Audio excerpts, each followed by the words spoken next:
Abusiafo, sorry for the interruption. But due to the acidic content of the atmospheric weather condition in the economy, I have decided wa obesumami bia. Metal afemuntien kabo editui.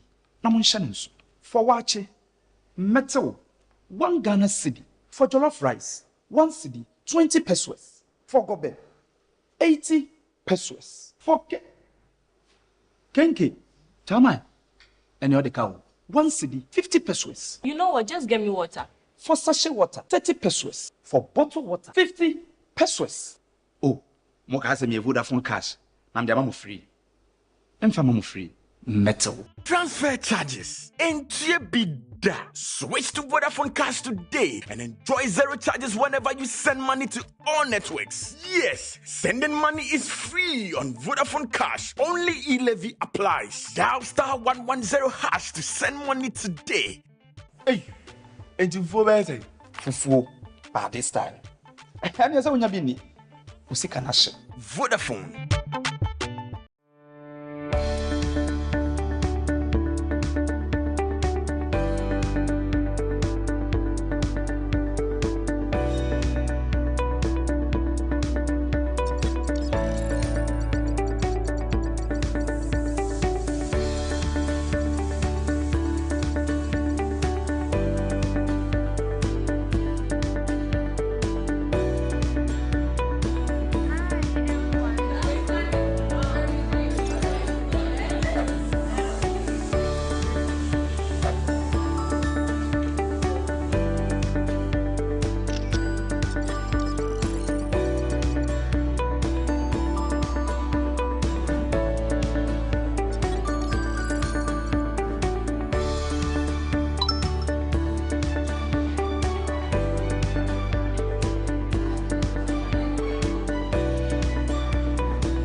This is the future mobile money, Huawei FinTech.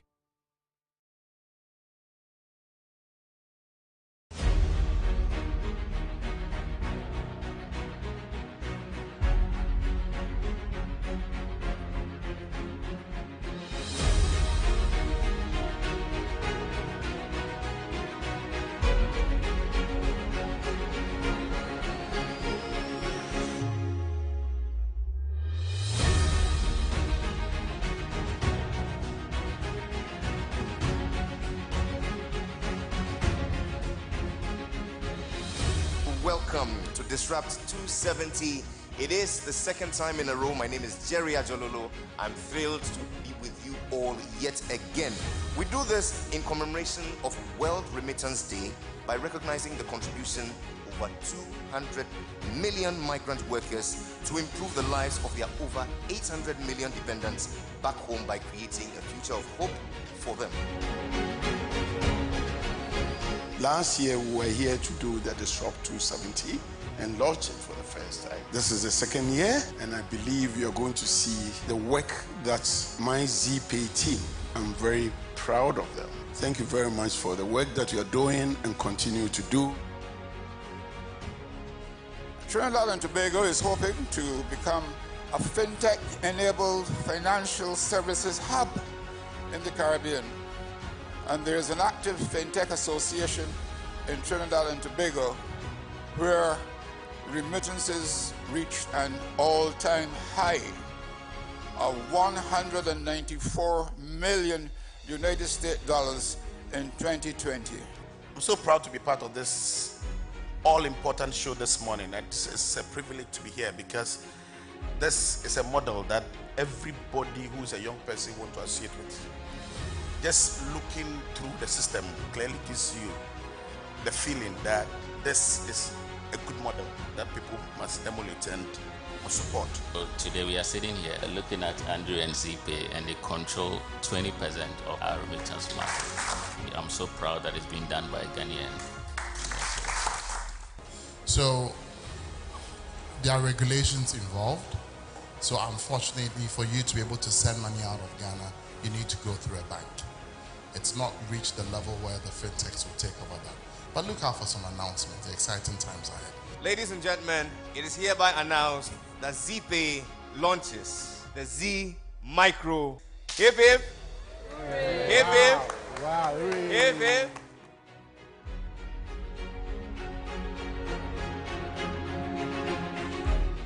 Now the whole ideology is that ZPay wants to extend its success story to these young people. ZPay wants to sit down the next 10 years and he can boldly say, I'm part of the success story of this young person from day one.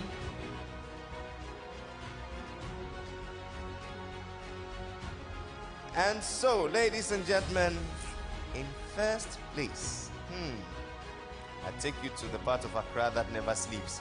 Osu Accra, Amankwa, Ano!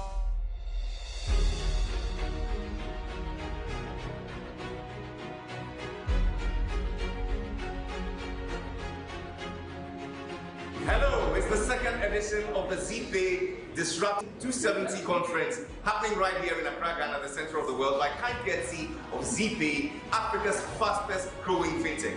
We gather here every year to discuss digital disruption, migration, and remittances. This year has been a blast, and from all of us, we want to say,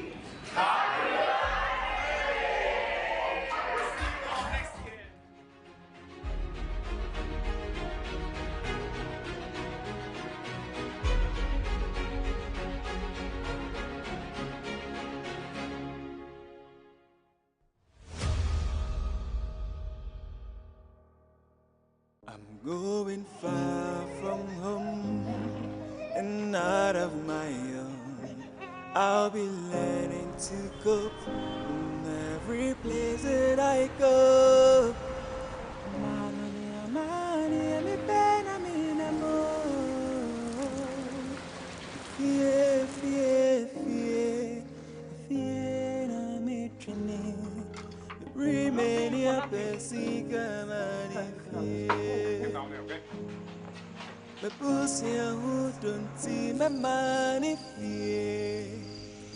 I wanna put a smile on your face, whether home or far away.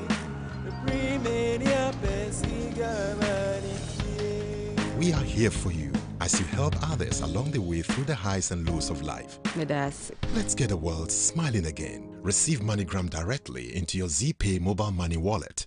What does money mean to you? It means convenience. It gives me the ability to do business at my own pace.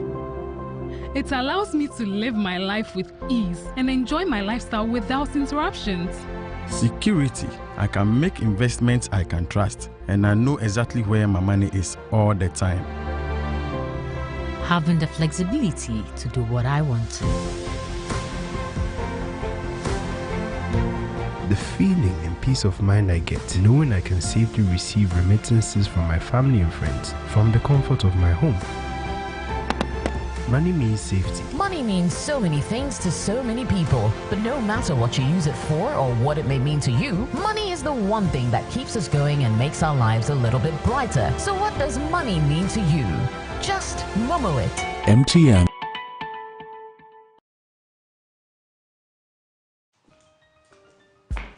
Auntie Dede. Dial *715#. Oh, again? Yes, again, because I know what's coming. Oh, Until they see, my data is finishing. Channel hotspot. Dial *715 hash. To buy airtime. Dial *715 hash. Send money to the workers. Dial *715 hash. Even the boys' night out. Just dial *715 hash and get things done. Huh? You don't need data to bank with Stanbic. With Stanbic, imagine all the 1,001 ways you can bank without the internet. Or stressing me out. Until they social distancing. To register, visit stanbicbank.com.gh and click the service request button, or send a message on Facebook, Twitter, or Instagram at Stanbic Bank GH. You can also call us on 0302 815 789.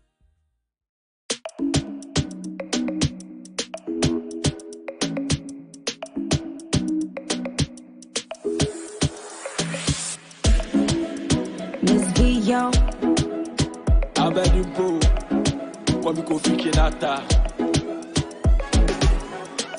I see hope in your eyes.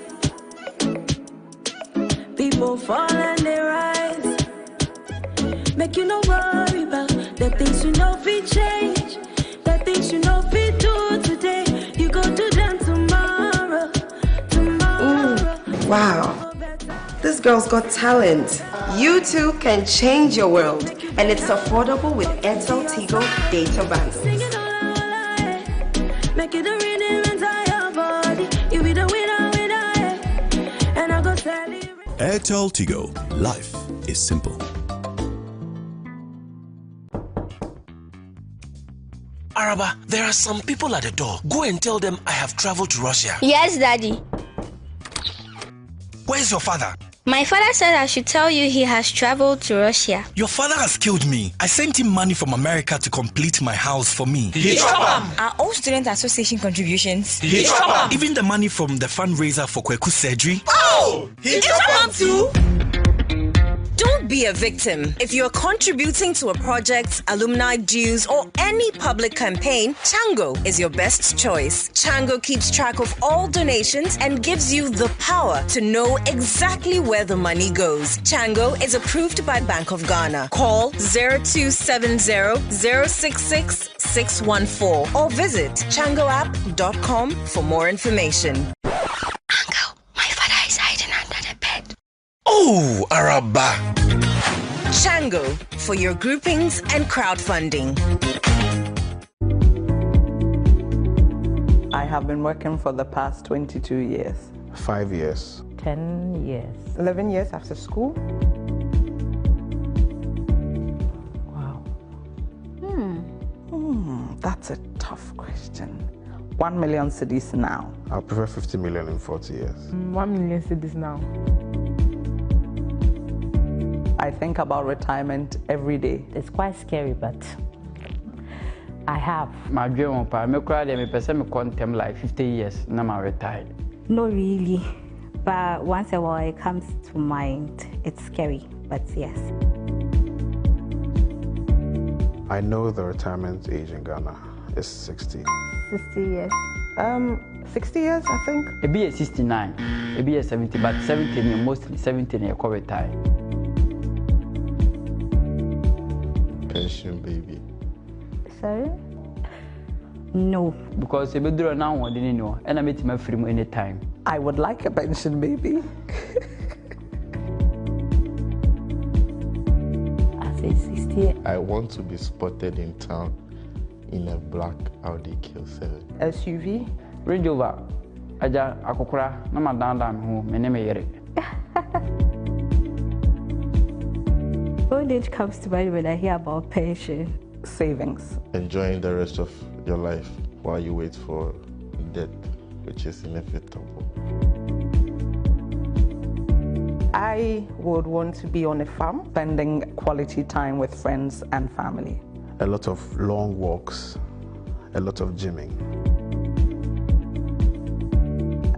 At least I should have about 500,000 a month. I don't know how much. I just want to have a lot of money when I retire. Give or take $200,000 in my account. Yes, I have a pension plan. As that now, no. No. Yes, I have with SNIT. What made me start a pension plan, I would say, is my employer. Currently, no. We are now going to set up one. I've not thought of it now. Leave no be pension. It's actually the first time I'm hearing the statement. Yeah, leave is not a pension. Holiday is not a pension. You definitely get back to work.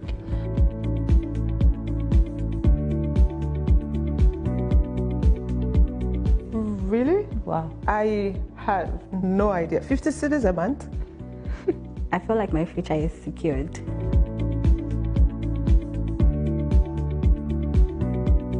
Yes, I do know there is a difference between all those. In my line of work, actually, we get to work with all of these agencies or companies, so I do know. It's very, very different. I didn't know that I could use my pensions to apply for a loan. Wow. Yes, you can. A portion of your pension, which is tier 3, if that is available by your employer. I have no idea. No, I don't know about that. Yes, I do know that there's a lot on offer now from various companies on digital platforms for tier 3 options to start a pension, mostly for the informal sector. It was actually a referral from someone who knows someone in People's Pensions Trust. No, please. One of the oldest pension trusts I have more Ghana.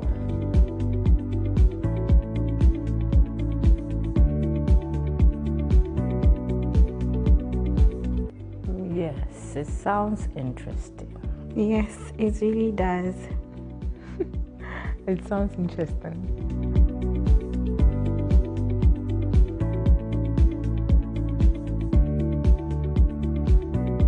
Yeah, it is very interesting, right? and the loans and all that. It's really, really interesting. Like, I'm very, very interested in that.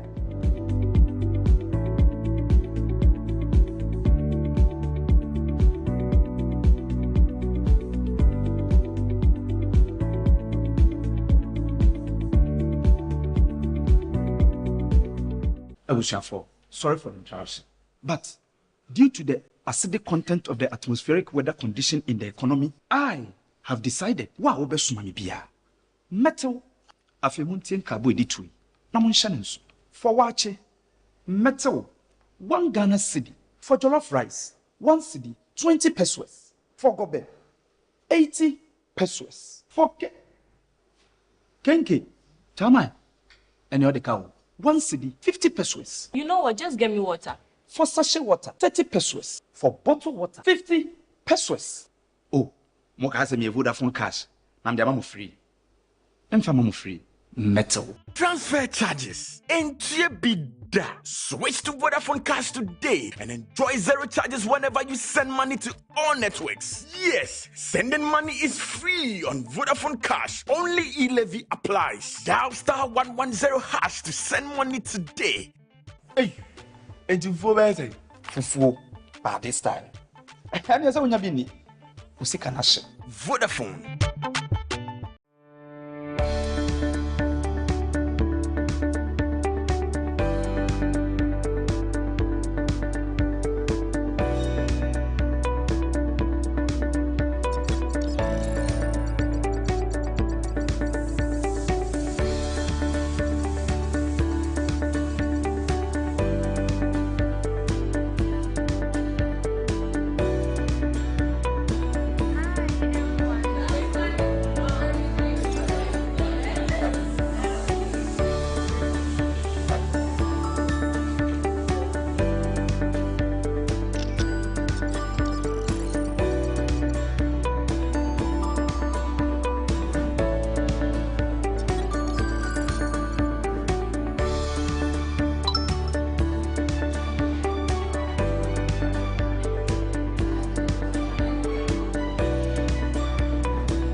This is the future mobile money, Huawei FinTech.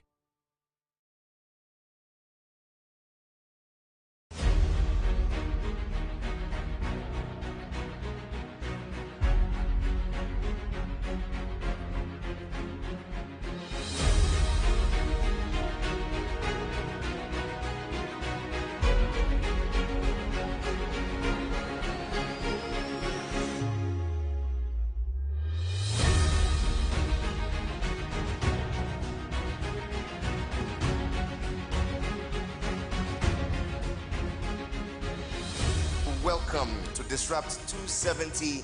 It is the second time in a row. My name is Jerry Ajololo. I'm thrilled to be with you all yet again. We do this in commemoration of World Remittance Day by recognizing the contribution of over 200 million migrant workers to improve the lives of their over 800 million dependents back home by creating a future of hope for them.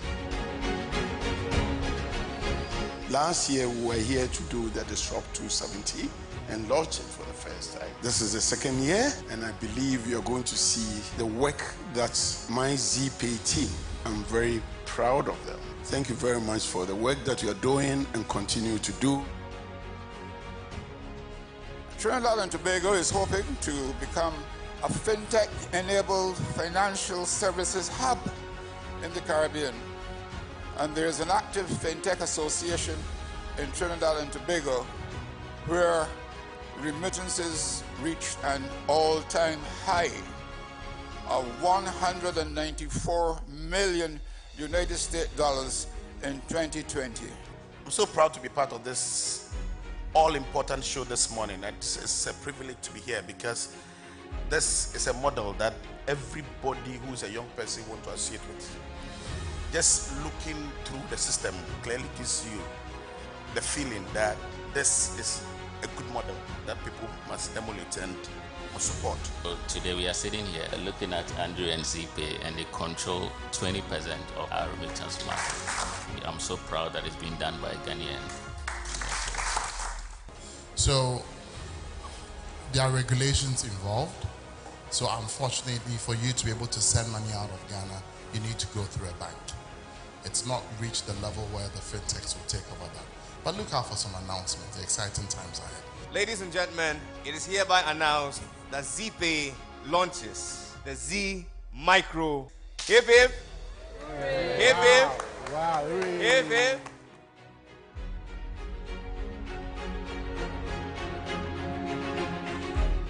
Now the whole ideology is that ZPay wants to extend its success story to these young people. ZPay wants to sit down the next 10 years and he can boldly say, I'm part of the success story of this young person from day one.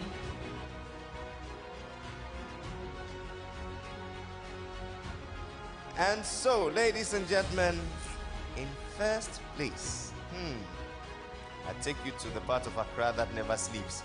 Osu Accra, Amankwa, Ano. Abusiafo, sorry for the interruption, but due to the acidic content of the atmospheric weather condition in the economy, I have decided wa obesumami bia metal afemuntien kabo editui na monshanenso for wache metal 1 Ghana cedi for jollof rice, 1 cedi 20 pesos for gobe, 80 pesos for kenke tamai and the other cow, 1 cedi 50 pesos. You know what? Just get me water. For sachet water, 30 pesos. For bottled water, 50 pesos. Oh, Moka has a Vodafone cash. I'm the free. I'm free. Metal. Transfer charges. NTBD. Switch to Vodafone Cash today and enjoy zero charges whenever you send money to all networks. Yes, sending money is free on Vodafone Cash. Only e-levy applies. Dial *110# to send money today. Hey, NT4D. Fufu. By this time. Vodafone. Going far from home and out of my own. I'll be learning to cope in every place that I go.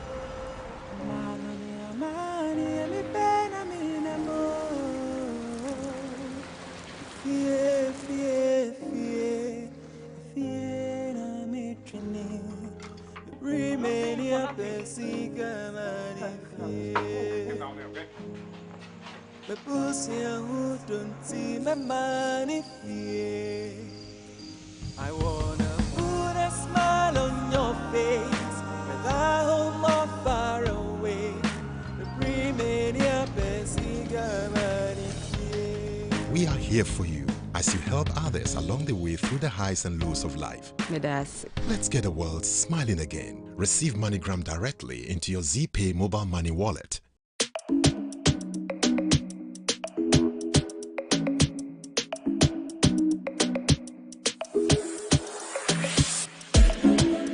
Miss V, yo. Abedimpo, come go fiki data. I see hope in your eyes. People fall and they rise. Make you no worry about the things you know we change. The things you know we do today. You go do them tomorrow. Ooh, wow. This girl's got talent. You too can change your world. And it's affordable with Airtel Tigo data bundles. Make it a rhythm inside your body. You be the winner, and I go tell you. Airtel Tigo. Life is simple. What does money mean to you? It means convenience. It gives me the ability to do business at my own pace. It allows me to live my life with ease and enjoy my lifestyle without interruptions. Security. I can make investments I can trust, and I know exactly where my money is all the time. Having the flexibility to do what I want to. The feeling and peace of mind I get knowing I can safely receive remittances from my family and friends from the comfort of my home. Money means safety. Money means so many things to so many people, but no matter what you use it for or what it may mean to you, money is the one thing that keeps us going and makes our lives a little bit brighter. So what does money mean to you? Just Momo it. MTN.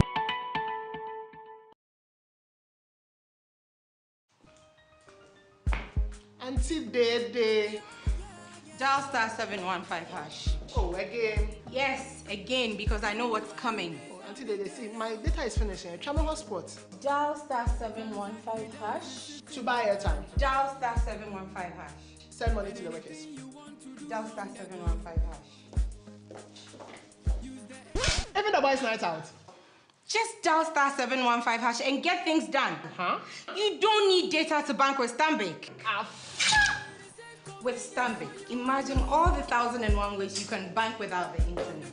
Or stressing me out. Auntie Dede. Social distancing. To register, visit stanbicbank.com.gh and click the service request button, or send a message on Facebook, Twitter, or Instagram at stanbicbankgh. You can also call us on 0302 815 789.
This is the future mobile money, Huawei FinTech.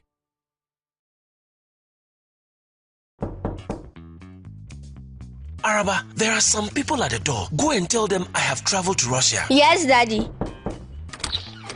Where's your father?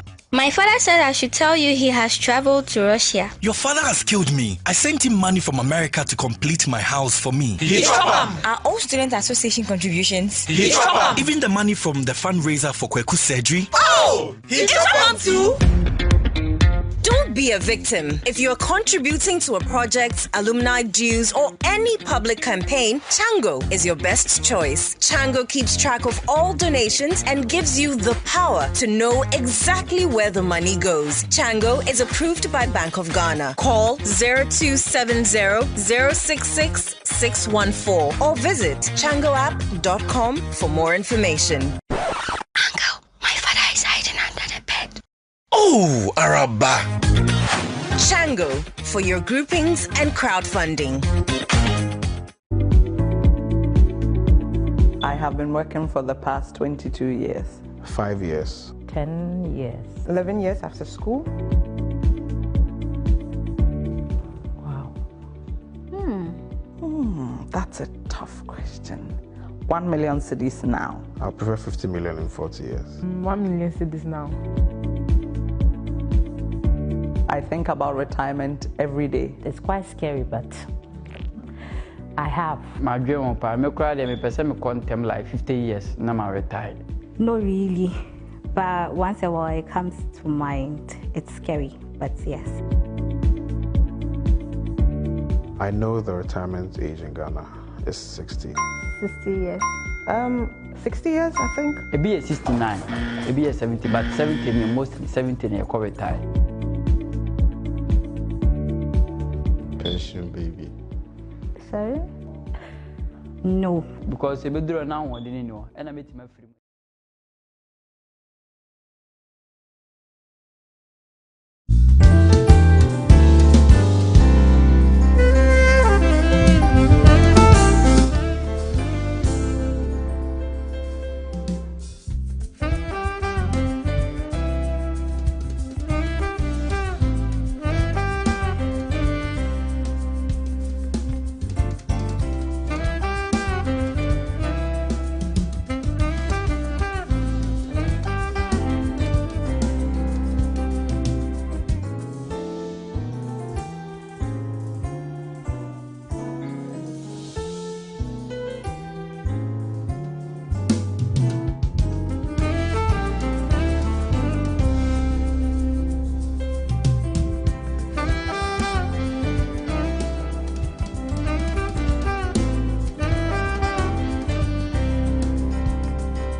Center. My name is Kwabna Nefi Jatin, your MC, and I am excited to be doing this with you.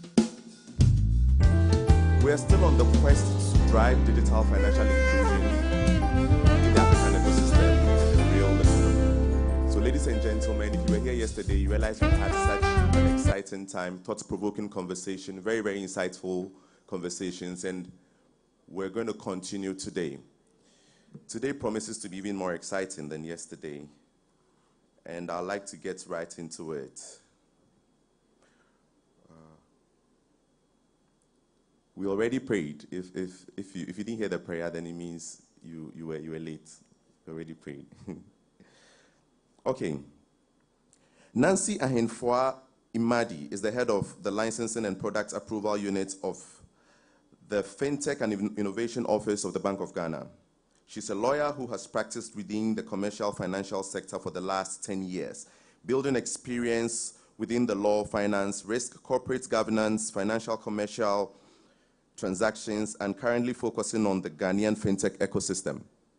She's an advocate for policies and regulations for a sound payment ecosystem, financial inclusion, and innovation. Ladies and gentlemen, giving us the first presentation for today is Nancy Ahenfua Imadi. Shall we welcome her with a round of applause?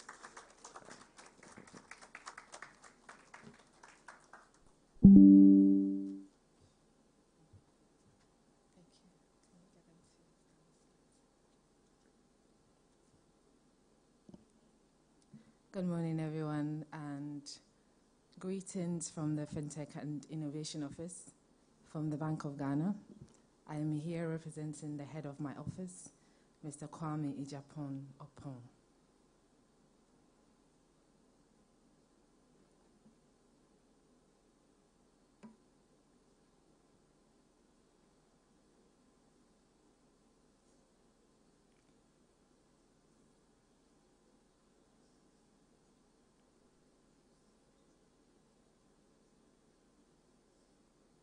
Okay, so we have been tasked with the activity to ensure that by the time that I am done engaging with you this morning, I can ensure that you will all come out to be corporate governance experts.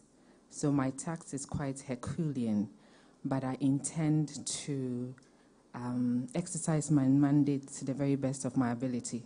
So hopefully, by the time we are done, you should know everything that we can know about corporate governance.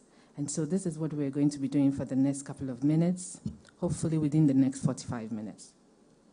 And so we're going to be discussing the role of governance in digital financial services, the role of governance in digital financial services. I think this is a very important topic for us as a central bank.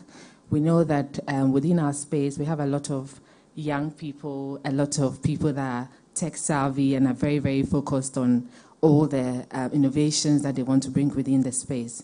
But one thing that we are identifying or is coming to the fore is that beyond being tech savvy is also establishing a company that will thrive, that will be part of a regulated space.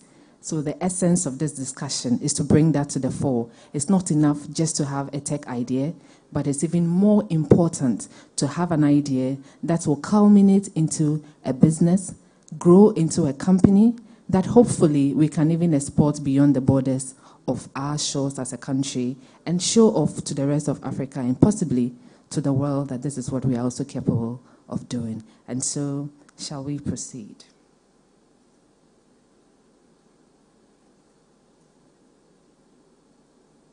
So my content.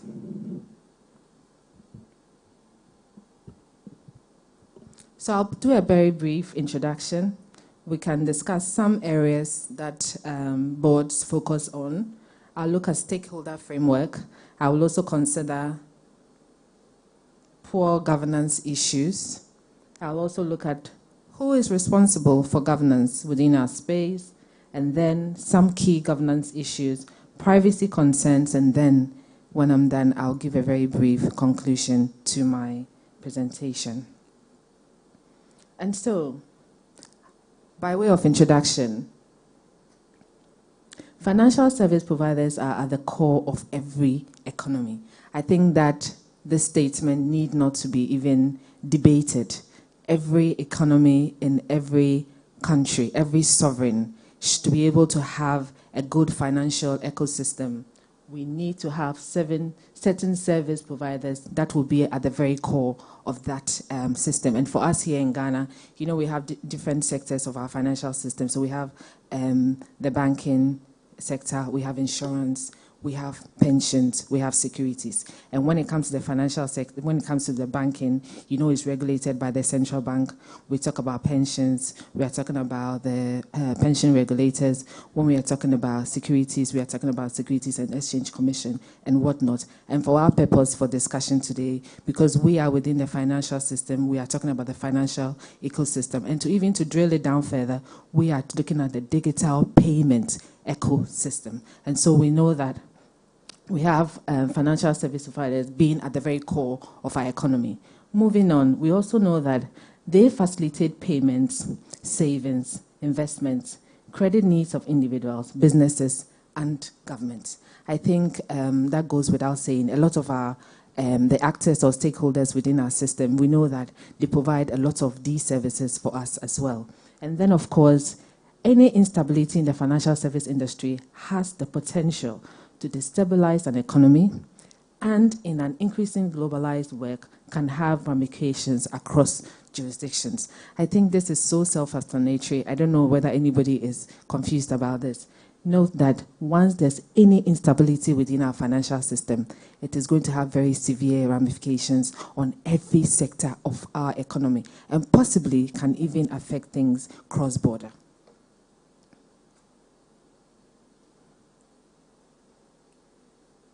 Okay, so good corporate governance. What are our intentions? Once we have a good corporate governance, there are some byproducts. One of such byproducts is stability. So in a company, a corporate setup, what are we looking out for corporate governance? So in my unit within the FinTech and Innovation Office, the licensing unit, what we do is to give license and product approvals to entities within our space. The entities that we regulate include all payment service providers, all the PSPs. So you saw an advert for ZPay. So I regulate ZPay. You may have seen Mobile Money Limited. We regulate Mobile Money. You saw an advert for Airtel Tigo. We regulate Airtel Tigo. You saw all the ads that have been running. Those are stakeholders within our payment system. Now, before they became regularized, or we gave them the license to operate within the space, you know, they go to a certain process where we'll give you the license. During the license application process, there are specific requirements that we'll be looking out for. One of the requirements borders on corporate governance. The corporate governance of the company. So you come in, we are looking at your setup. Are you a company registered in Ghana at the Registrar General's Department? What kind of company have you set up? Is it a limited liability company? Is it a sole proprietorship? But for the purposes of our ecosystem, we only take a limited liability company. We don't take sole proprietorship. So all the companies or stakeholders that you see, or the actors within the space, first of all, they are registered companies. Beyond your registration, what else are we looking out for? We also want you to come in with a well-composed board of directors, the persons that have the vision and drives the vision of the business, of the company. And so we are looking at the composition of your board.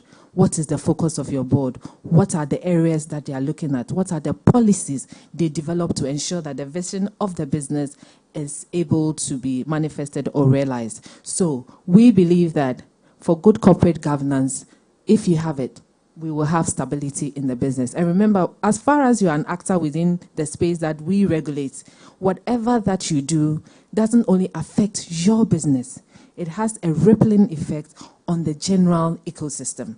And we have jealously guarded this ecosystem.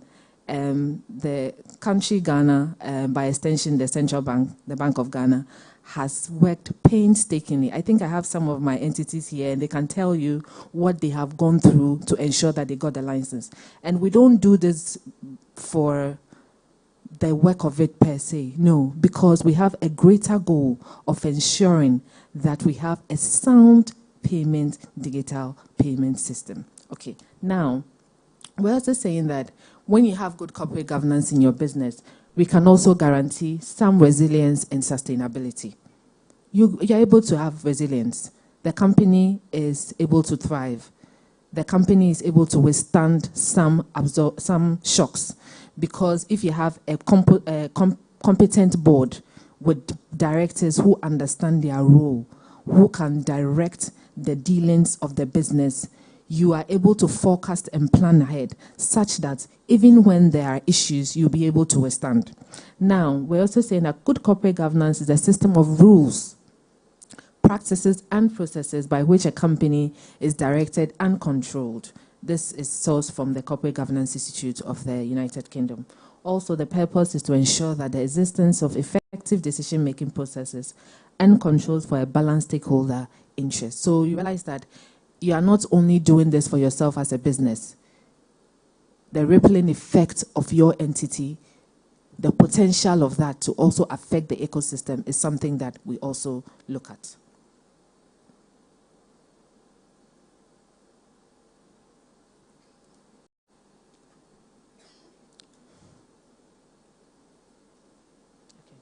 So we've put together a slide on stakeholder framework.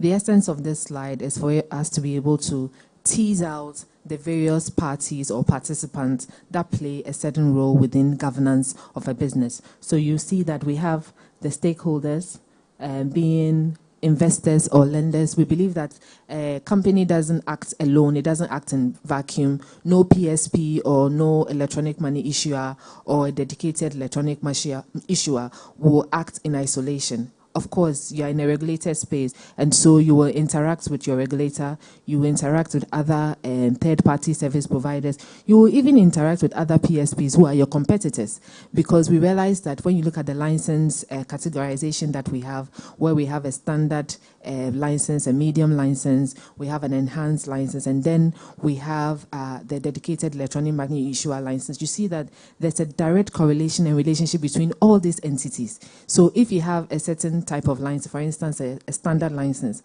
with that license, you may have to, not even may, you will have to partner either an enhanced service provider to go through a bank in terms of the service offerings or permissible activities that you may be able to do. So definitely your stakeholders also will include third parties, such as other parties that you engage in business with. We can have investors. I think as all of us within this space, we don't even need to rehash this statement.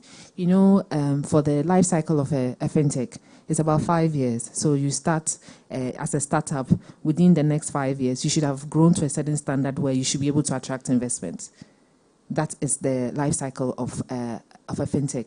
And so you know that it's very, very, very important to ensure that your governance structures, your governance policies are intact. They are well placed, such that should there be any valuation of your business, a third party coming in to invest in your business, they should be able to ascertain that you are viable, there are documentations to show, there are transactions to show, you have policies in place that will guarantee that you're a viable business before they will be attracted to invest in that business. And of course, as a central bank, we are very, very interested in that as well, because the more you grow, the more our ecosystem also grows. And once our ecosystem is growing, we are taking a lot of joy and pride that the system that, or the system that we are regulating is also doing well. And then we can tell the rest of the world what we are doing as a country. Also, your employees. No business runs by itself. Every business is dependent on their internal human resource available to them. So your employees are also very important, and we consider them as stakeholders when it comes to governance. We also note that your regulator, of course, I mean, I'm here. There's no way you tell me that I'm not important to you. I'm very, very important. I gave you your license. And so as a regulator, I am very, very key to your stakeholders as well. And then, of course, your consumers or your users of the service. Definitely, definitely, definitely, for every business, for you to be able to succeed, to thrive, to become sustainable, your customers are very, very, very key. And in your good governance structures, you need to identify this group of people, how you will relate to them, how you do your customer service delivery or offerings, making sure that you delight your customers.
Even through our license process, before we give you a license to operate within the space, there are specific policies that we will require of you, some of which will border on corporate governance. And so you will see that we are requesting your board composition.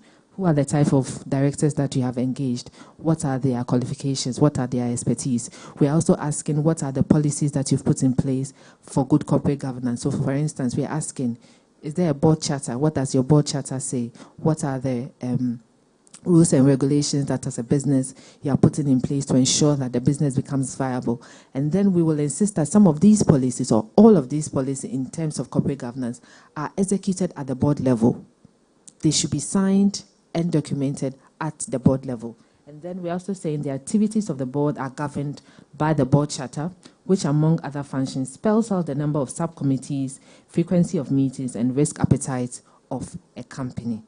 It's very, very, very, very important that this point is made very, very clearly. Here we are saying that the board charter, among other functions, spells out the number of subcommittees, frequency of meetings, and risk appetite of the business. As a business, you will start with a vision, but it's not enough to just have a vision.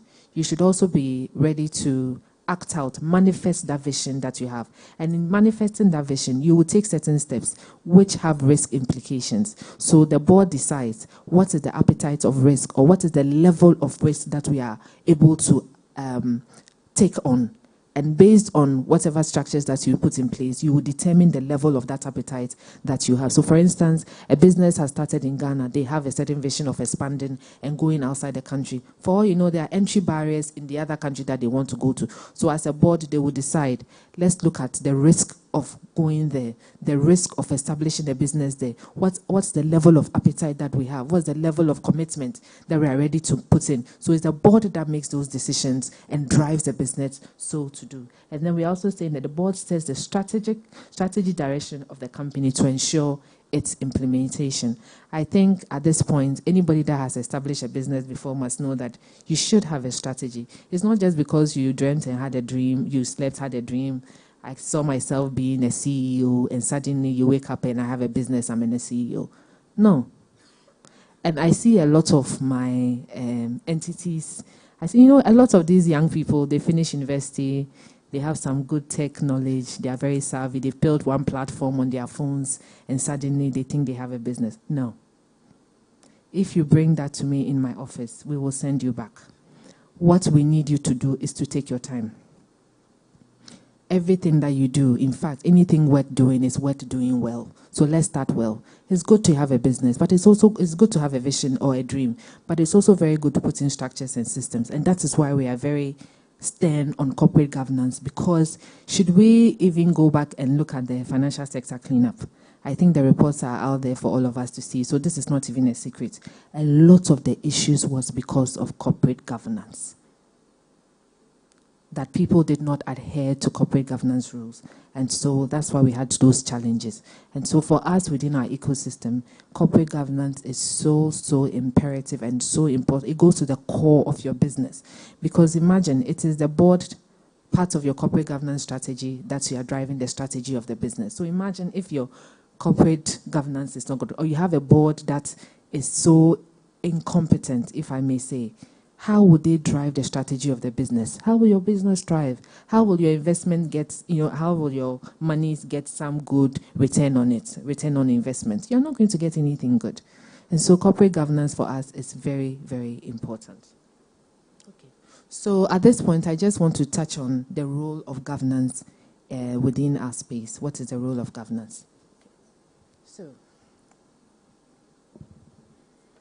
as part of the things that I've written here, note that we are also a very heavily regulated institution, and so there's nothing that we do that is based on sentiments. It's not because of how I feel, that's why we do our work. No, we are heavily regulated by laws, and so the role of governance within our space is embedded in the laws that governs what we do.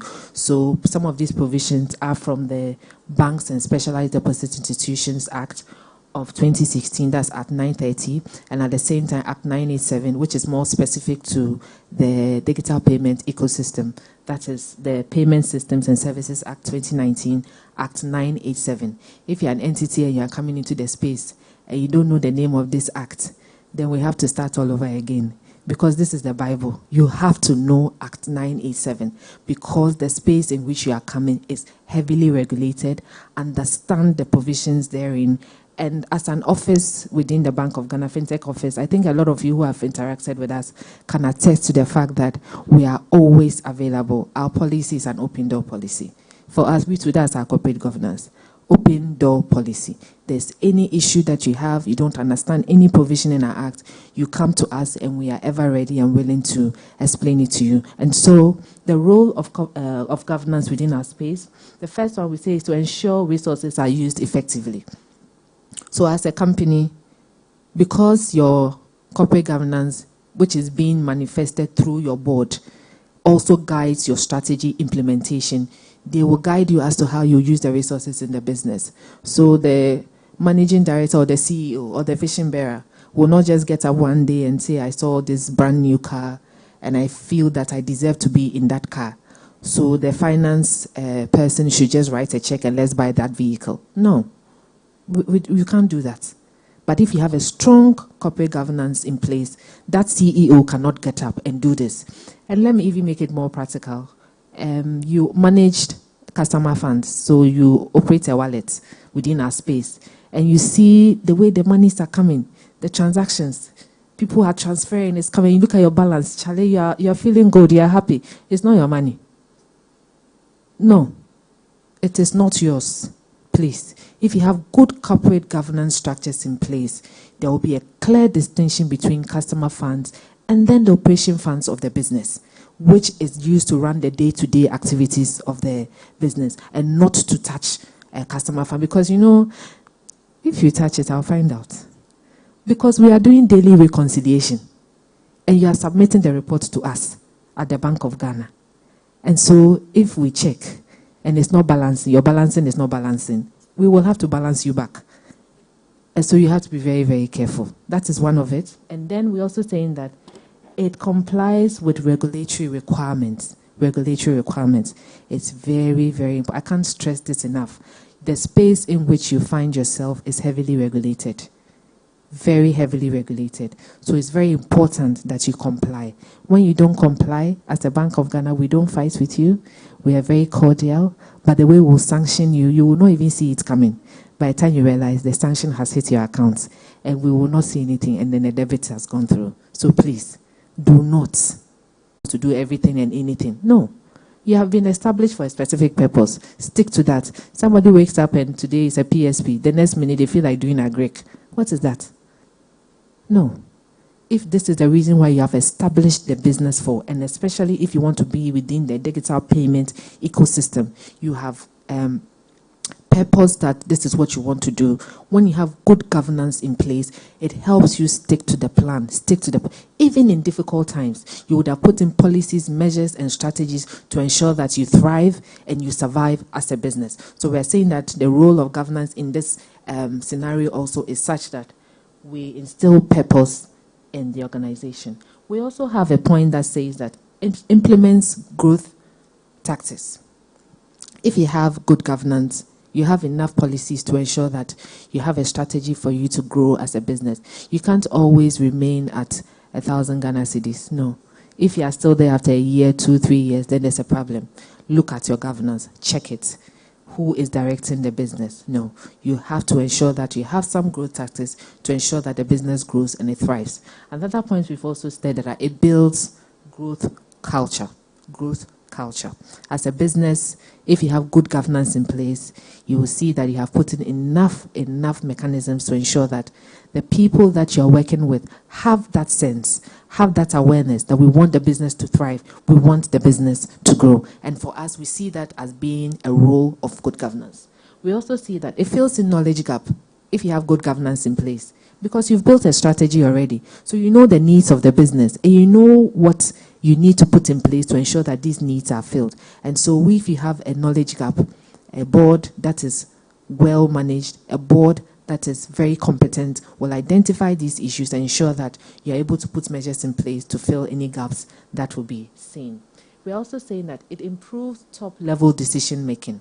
Top-level decision-making. You know these top-level decision-makings that are made at the board level. If you have good governance in place, those decisions will be made, and not when somebody wakes up and is in their bedroom and decides, okay, today let me decide on this issue. I agree, I don't agree. No. If you have good governance in place, the right decisions are made at the right level, and the implementation is there, it is monitored, and the purpose is for the business to thrive and grow, but not for anybody's individual interest or self-centered, agenda. No, but it's for the holistic, growth of the business as well. We've also identified that it approves corporate strategy and monitor its implementation. I think this is something that I've already said. And then I think we ensure that resources are used effectively, which is something that we have also stated here as well.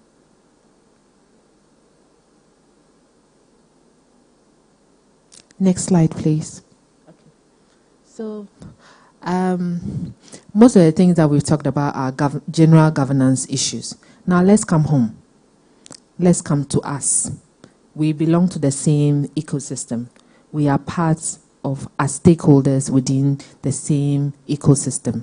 What does governance issues mean to us? What does it mean to us? Okay. So the key governance issues for fintechs, we're saying that governance is necessary to promote user confidence of fintech products and services. I think the people from the older system, the ones that started when the branchless guidelines was set up, maybe we don't know how that journey started, but my senior colleague, Madame Clarissa, is here, and they started this journey. Ghana just didn't get up and start doing mobile money. No. It started with some guidelines, some work, some people that believed in it and ensured that we got here. And beyond that, those guidelines, which is more than 10, 12 years ago, it has culminated into this growth that today we see as a fintech or a digital payment ecosystem. So some good work has gone into it. Nevertheless, we still have people who don't believe in our space. We still have people who will not accept Momo because for them it's cash or nothing, right? So if you and I have made it this far, then it is incumbent on us, if we won't do anything at all, to maintain what is there. In the next level, we will do more to ensure that we bring on financial inclusion through the activities of fintechs. And how do we ensure that fintechs thrive and they keep this focus in mind? By having good governance. By having very good governance. So one fintech doesn't get up one day and disappears with customer funds. Imagine what we'll do to the rest of us who are doing the right thing. Now, people say, I'm not going to use Momo again. And all the gains and successes that we've shot, that means that we're losing it all. But before you do that, I will not even allow you. I would have pursued you and eliminated you before you destroy the good work that all of us together have done. And how will we be able to do that? By ensuring that you have good governance, especially because of the characteristics of fintechs.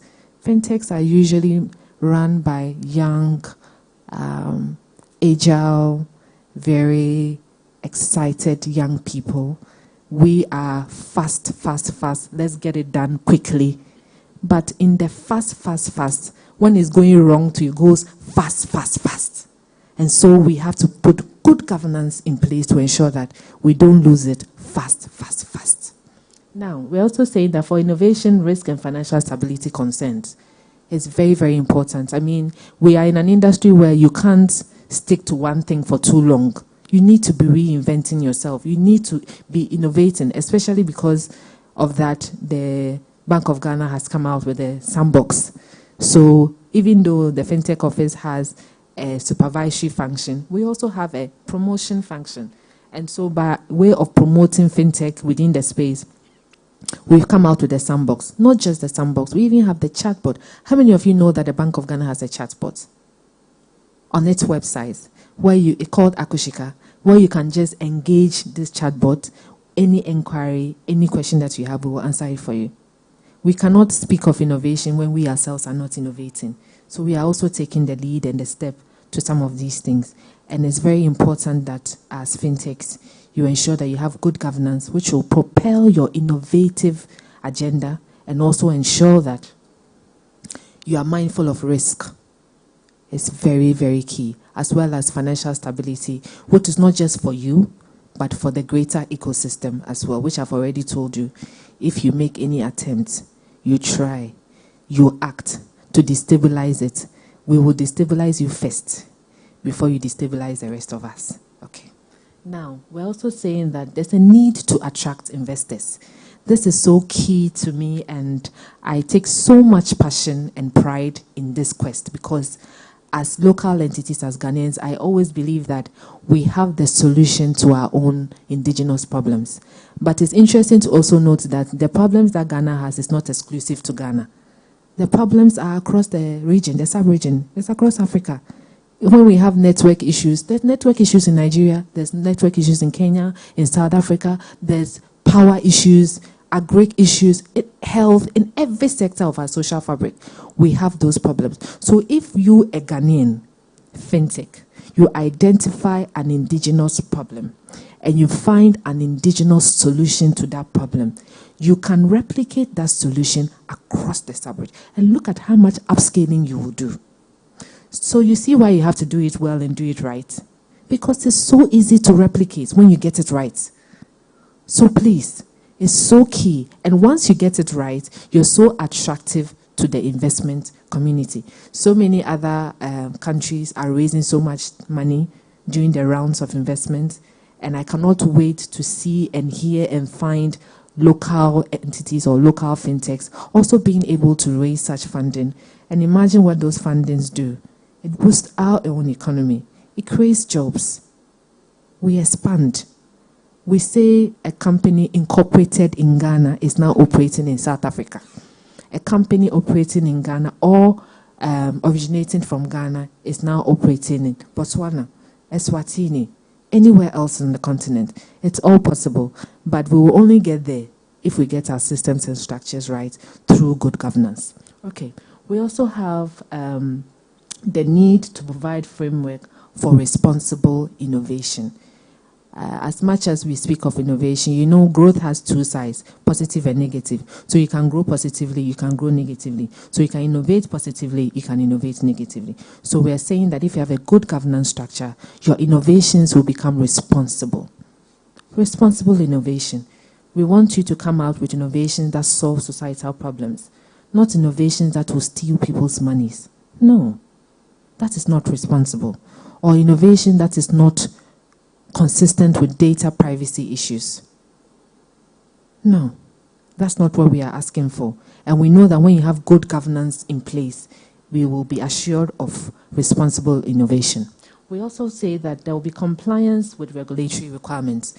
If you have a very competent board, a board that is worth its salt, a board with directors who have good reputation, they will not allow you to just do anything, because you know, liability of the company. Now, there's even personal liability.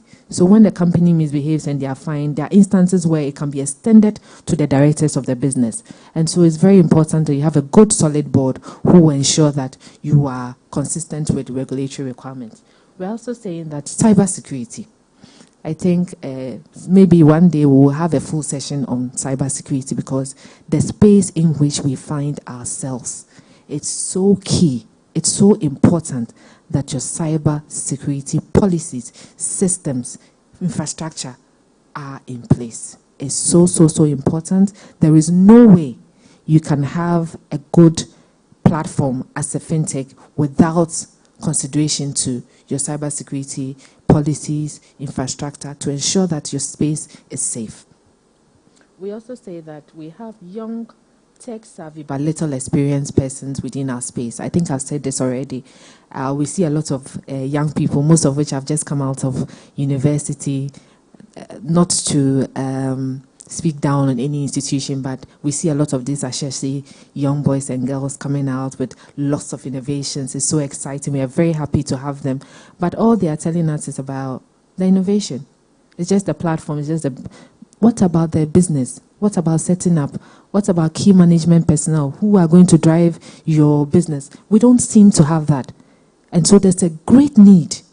It's so imperative that we do this, explaining to people the value of governance, explaining to people the importance that governance brings to any institution. Okay, so I've said a lot about a board and their expertise and what they bring to the fore. But for purposes of the discussions that we are having, and especially within the space in which we find ourselves, this is just an example of the type of board diversity that as a central bank we wish to see. And so we're saying that if you want to be within our digital payments ecosystem as a company, it's good that you have a balanced board that has forward-looking technology experts. I mean, how do you have a fintech organization and you don't have directors as board members who don't have technology and forward-looking expertise? It's very important. Very, very important. We're also saying that you should have people with background in banking, securities, and finance. After all, the space is called what? Digital finance space, right? So you need people within the space who have the requisite knowledge to help your business to grow, your business to have good governance so that you are viable and sustainable. We're also saying that you need people with a risk and compliance background, risk and compliance. In fact, if you submit your application documentation to the central bank and you don't have risk policies, compliance policies and all of that, your application is defective. It will not go through. It's very, very important. It's part of the requirements. And so we're also saying that cybersecurity professionals, I think we can't even say this enough. You are within the space and you need them. So to have a board that is balanced. At least have persons with this requisite knowledge and skill who will help drive the strategy of the business. So, here I want to discuss the various areas that a board may focus also in a bid to ensure that the business strategy is manifested. All right. So we're saying that the board has to focus, number one, on risk. When your board is sitting, in fact, there should be a subcommittee on risk. Your board must have a subcommittee on risk and ensure that the risks that are identified in the business, why do you identify them? So you can mitigate them to either the barest minimum or it's eliminated totally. So it's very important you have a board that focuses on risk. You have a board that also focuses on compliance. Like I said, you're in a regulated space. The fact that you get your license does not mean that you just have the license and you go home. No. We will be supervising and monitoring you, and we'll be coming to your office. You will be submitting returns. You will submit documents.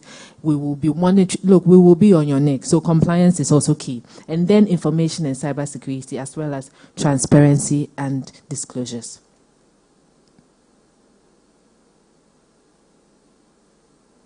Next slide, please. Okay.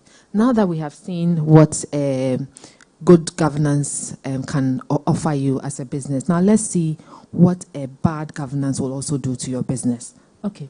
So if you don't have good governance, there's a possibility that you will lose finance and you will endanger any possible IPOs. That's initial public offerings. You know that when you build a business, one day you'll get investments coming in, or you may make a public offering. But if you don't have good governance, nobody will come to your business. Nobody will invest in it because you are not viable. And we're also saying that cybersecurity and information security breaches, if you don't have good governance, that can also happen. If you don't have good governance, you may also have data privacy challenges and inability to identify risk. You will have regulatory breaches and risk of losing your license, as well as you undermine the consumer confidence in the sector, which is one very dear principle to our heart as the central bank, because confidence in the ecosystem is very, very, very important, because that's why our goal is to ensure that there's a sound ecosystem, very, very sound. So somebody should be able to take his phone and transact, any payment and feel satisfied or confident that his money will go through. He's not losing any money anywhere. And somebody is working on the back end to ensure that this happens. So if you don't have good governance, you bear the risk of causing this as well. And when you do, we will come. We will come. Next slide, please. For here, we just identified a few privacy concerns where fintech adoption and payments, we heavily rely on technology and the internet, is data-driven, and the acquisition of sensitive information due to KYC and customer due diligence requirements and all of that. And then the use of digital platforms and systems. And then there are very huge volumes of transactions. Look, if you sit within our data center and you see how the monies are going back and forth, it's not easy. Let's pray that we all get money. Because when you see how the money is going, okay, let's continue. Next slide, please. Okay. Well, this also continues with our concerns within the privacy space, quality of information, openness, compatibility of further processing, data subject participation, and data security safeguards as well. And then ways by which we can address this issue. This is very key for us also, because when the good governance, a board has its eye on this, we ensure that these are done. These days, privacy issues don't only border on Ghana. We will have a foreigner in here, somebody who is from Germany, Australia, any part of the world here, terminating transactions within our payment system. Note that that data subject is not Ghanaian, and that data subject carries their own laws, which gives them rights and privileges, and you are supposed to inculcate that in your business that you do, and not be oblivious of it. Because when you breach that person's data privacy, they can come for you. So it's very, very important that when you have the time, hopefully, you'll be able to abreast yourself with data privacy concerns and ensure that as a fintech within the space, you take this very, very seriously. Next slide, please. Okay, so next slide. All too soon, I'm coming to the end of my presentation. Now, if you didn't hear anything at all, there's one word you should remember: governance. We have mentioned governance, so remember governance. And what did I say about governance? I said governance brings about a certain group of people, we will call them directors, who are able to manifest the strategies of that business to ensure you are compliant with regulatory requirements, to ensure you are compliant with data privacy issues, and everything else that I've said here. Now, there is this research that has come out by McKinsey and Company. It is estimated that African fintechs is going to grow 8 times by 2025, times 8. Okay. Now, in Ghana, by 2025, our growth will be 15%. 15%. Wherever we are now, we will grow by 15%. Now, for us to be able to manifest this growth, we have identified 3 clear areas under governance that will ensure that we are able to achieve this growth by 2025. So it says that a strong 3 broad characteristics of a healthy corporate governance model to guarantee that we make our 15% by 2025. 1, strong culture building, productive stakeholder engagement, clear talent strategy to build the organization's capabilities. Please, please, please, please. 2025, by the grace of God, we will all be alive. By the grace of God, Ghana's fintech industry will grow by 15%. For us to be able to achieve that, it's reliance on governance. It's reliance on governance. So please take governance seriously. Together, we will be able to build that ecosystem that will be beneficial, not only to us as the central bank, but to you also, our entities within the space, to you, those of us who are stakeholders, not necessarily participants within our space, but interested persons in the space as well. And of course, for us as a nation, Ghana, this will be a good thing. So I'm grateful for your time, and thank you.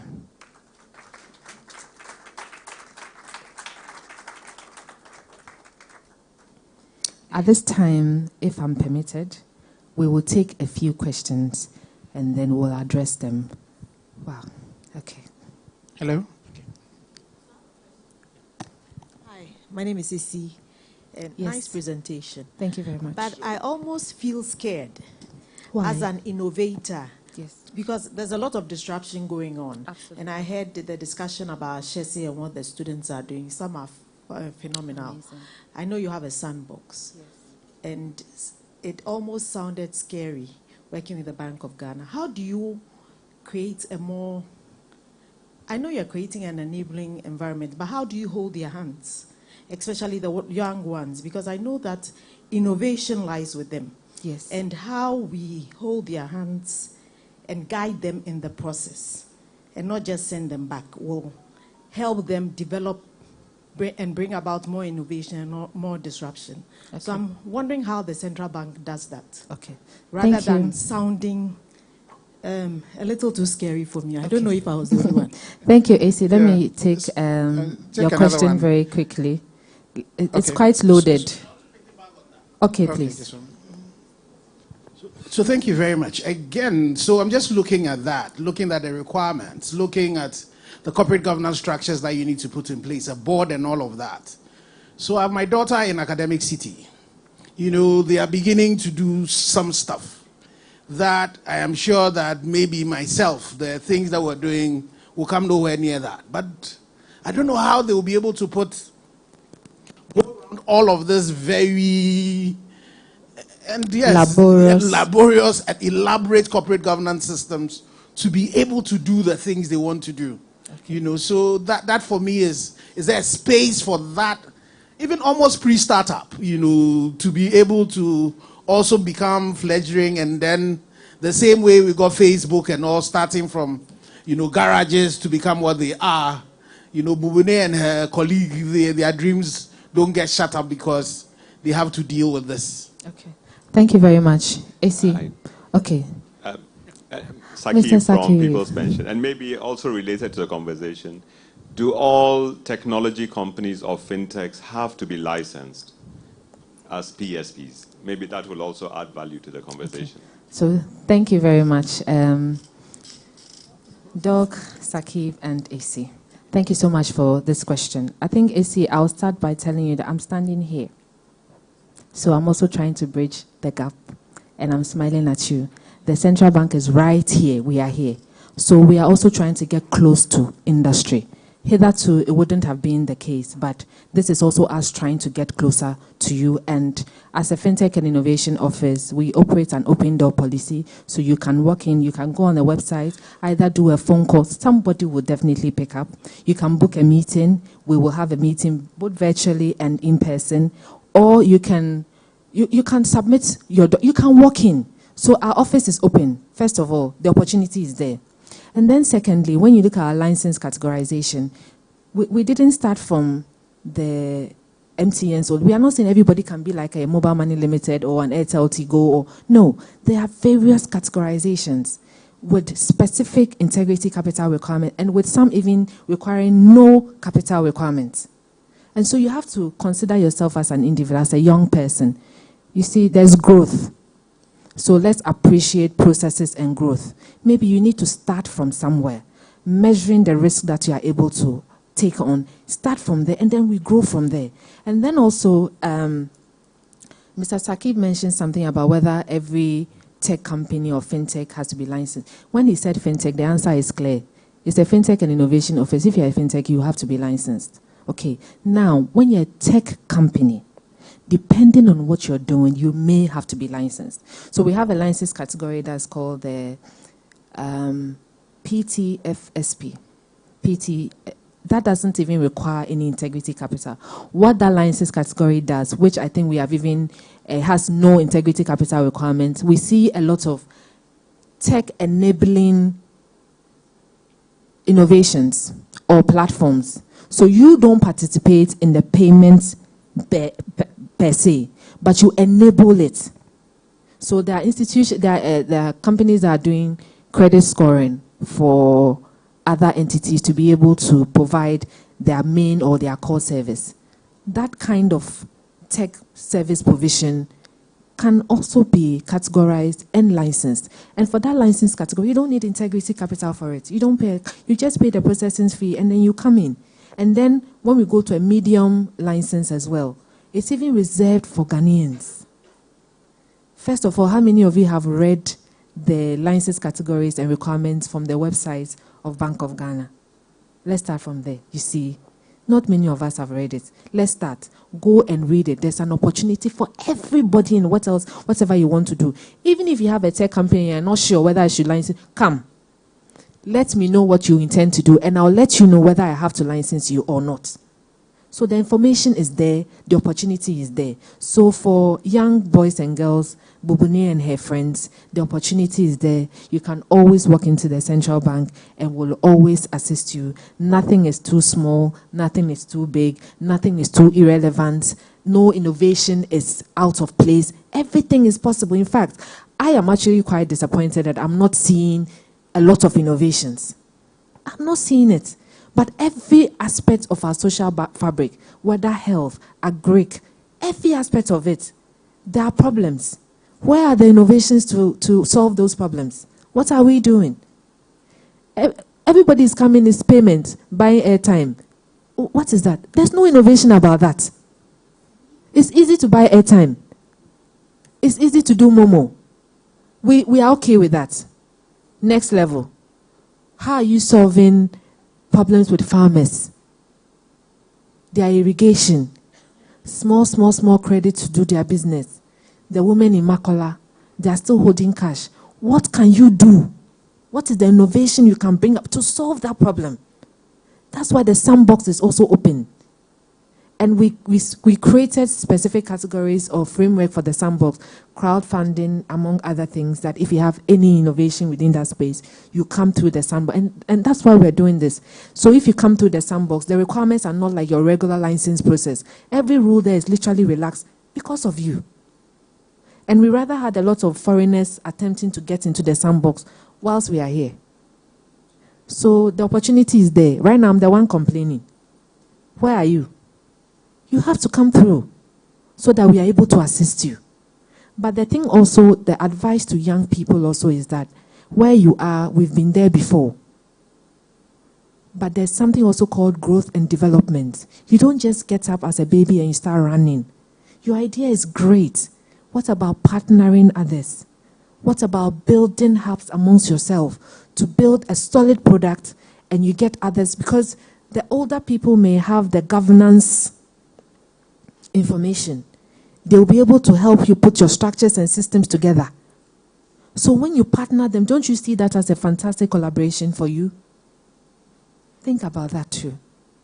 Please, our next set of questions, unless there's something that I missed. Yeah, I mean, I think I will take these last two questions because of time. Yeah. Thank you so much. So mine is more of a comment. What I heard you say, Nancy, was that you are reaching out to industry. Your door is always open. And I want to challenge you, take a step further. Come to academia, because that's where the innovations are happening. That is where students are excited about the future. And that is where we need to be able to see an avenue for commercialization. So I know you're offline, but so let's take that conversation offline so that we do not lose people before they actually get into industry. By the time you get to industry, you've lost most of the creative and the innovative ideas. So I want to tell you, take another step further and come to our space. And we will tell them about you as well. We'll bring you onto our campuses. We'll get you to meet the students who are excited about what the future holds and some of the ideas they're coming up with. And together, we can lay out the path to making sure that we all have the governance in place, we all have the support in place, so our ideas don't just fizzle. Thank you. I'm very excited. Thank you. Good morning. My name is Toby. Yes, Toby. I've spent quite some time looking at the regulations on the BOG website. So PSP, PSP Enhanced, PSP Medium, DEMI, and the likes. Then PTSP, as you mentioned. But I want to ask a question. I noticed that if you have the PSP Enhanced, you have all the advantage of the PSP Medium. And standard. But I noticed that no fintech has two licenses. Yes. No fintech has PTSP alongside PSP. Yes. Or PSP Enhanced and DEMI. Yes. It's going to where, let's look at the global space. Please, are you Nigerian? Yes, ma'am. Okay. Let's look at the global space. There's the issue of acquisition, SVB, fallout, so some companies have to merge. Yes. So definitely, if they're meant to operate in Ghana, that means that some of the operations might fall into two licensed places. So do they have to sacrifice one to play in the other one, or do they have to partner with an operator that has the license, let's say license of DEMI, to deliver in that DEMI space? Okay. Thank you very much. Thank you so much for your question. Yes, we have categorized our license within the space. It has been intentionally and critically done for a purpose. We also measured the risk within the industry and we decided to categorize it accordingly. The reason why I asked that you are Nigerian, because in Nigeria, you can have multiple licenses and run with that. But that's not the model that we operate here in Ghana. In Ghana, we have systematically categorized it because we have measured our risk. And that is why one entity cannot be having multiple licenses to be operating. But the good thing about us also is that we have interdependency. So when you look at our various categories, the lowest, which is the medium can connect to an enhanced. Standard can connect to an enhanced. And then the enhanced directly to a DEMI or to a bank and operate. This has been systematically done for a genuine purpose. Okay. And if, considering the question, the other part of your question where there could be measures, there could be acquisitions, and so when somebody coming from a foreign jurisdiction to operate here, whether they have to sacrifice some of the activities. Well, if you're coming to Ghana, you have to do it the Ghana way. So you do it per our jurisdiction requirements. So if you're an entity and are coming within, first, you have to look at our license categories, where you wish to operate, what the requirements are, and then you apply for that. The fact that you may have an enhanced license does not also mean that you cannot connect with a PT, FSP, that is providing those algorithm services and all of that. The connectivity is there, so you are really not losing anything. But the thing is that we will also not do a risk concentration for one entity to be doing everything. No, we have categorized it for a certain purpose. Yes.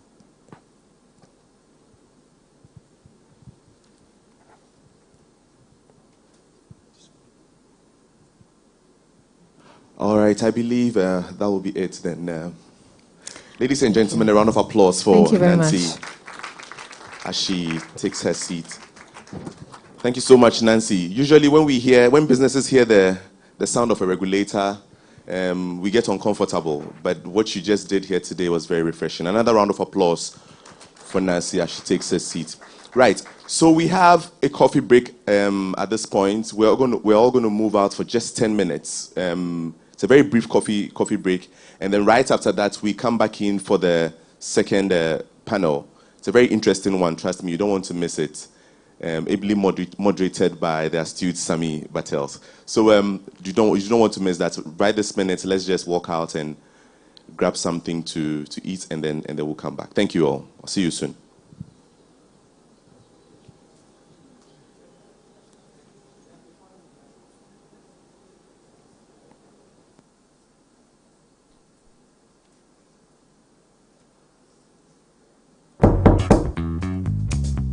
Araba, there are some people at the door. Go and tell them I have traveled to Russia. Yes, Daddy. Where's your father? My father said I should tell you he has traveled to Russia. Your father has killed me. I sent him money from America to complete my house for me. Are all student association contributions? Even the money from the fundraiser for Kweku's surgery. Oh! He too? Don't be a victim. If you're contributing to a project, alumni dues, or any public campaign, Chango is your best choice. Chango keeps track of all donations and gives you the power to know exactly where the money goes. Chango is approved by Bank of Ghana. Call 0270-066-614 or visit changoapp.com for more information. Uncle, my father is hiding under the bed. Oh, Araba. Chango for your going far from home and not of my own. I'll be learning to cope in every place that I go.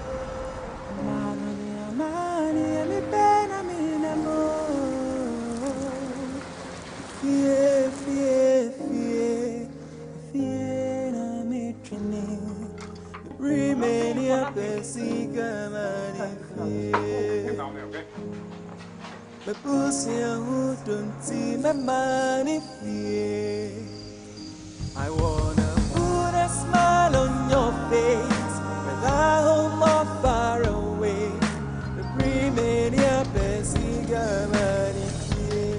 We are here for you as you help others along the way through the highs and lows of life. Let's get the world smiling again. Receive MoneyGram directly into your ZPay. Abushafo, sorry for the interruption, but due to the acidic content of the atmospheric weather condition in the economy, I have decided metal afemuntin kabo editui namunshanenso for wache metal 1 Ghana cedi for jollof rice, 1 cedi 20 pesos for gobe, 80 pesos for kenke tamai and your cow 1 cedi 50 pesos. You know what, just get me water. For sachet water 30 pesos. For bottled water 50 pesos. Oh, moka has me Vodafone cash. I'm the mamu free. I'm mamu free. Metal. Transfer charges. Bida. Switch to Vodafone Cash today and enjoy 0 charges whenever you send money to all networks. Yes, sending money is free on Vodafone Cash. Only e-levy applies. Dial *110# to send money today. Hey, and you for better. Fufu, but this time. What does money mean to you? It means convenience. It gives me the ability to do business at my own pace. It allows me to live my life with ease and enjoy my lifestyle without interruptions. Security. I can make investments I can trust, and I know exactly where my money is all the time.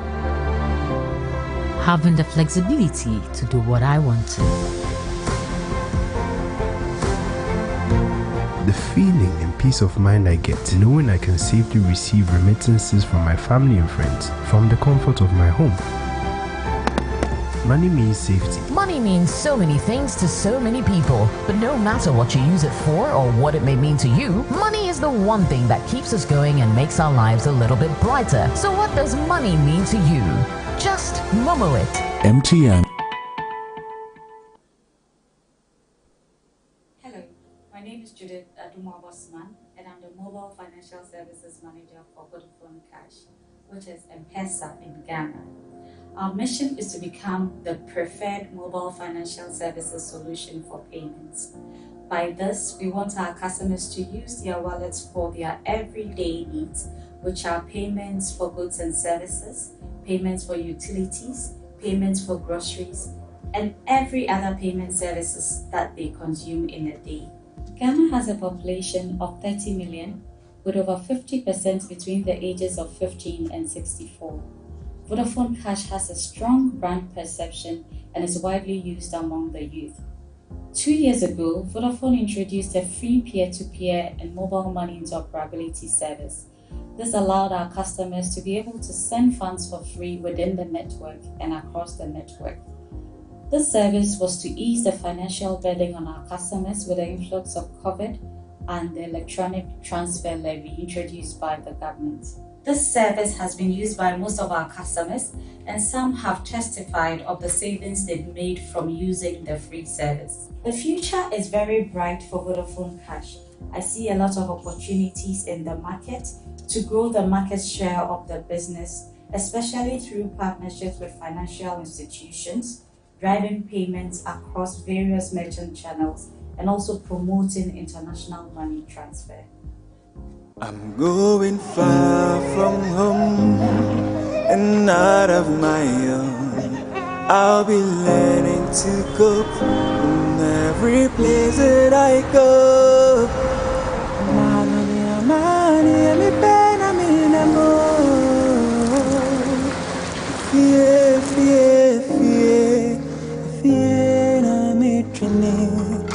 Remania Pesiga Manifie.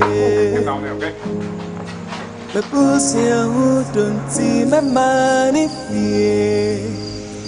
I wanna put a smile on your face, whether home or far away. The Remania Pesiga Manifie. We are here for you as you help others along the way through the highs and lows of life. Let's get the world smiling again. Receive MoneyGram directly into your ZPay. Abushafo, sorry for the interruption, but due to the acidic content of the atmospheric weather condition in the economy, I have decided metal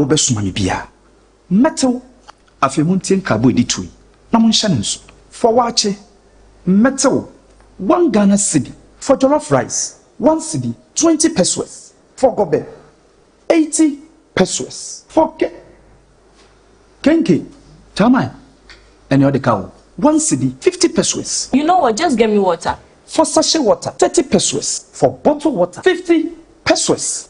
Oh, moka has a Vodafone Cash. I'm the free. I'm free. Metal transfer charges and bida. Switch to Vodafone Cash today and enjoy 0 charges whenever you send money to all networks. Yes, sending money is free on Vodafone Cash. Only e-levy applies. Dial *110# to send money today. Hey, and you for this time. What does money mean to you? It means convenience. It gives me the ability to do business at my own pace.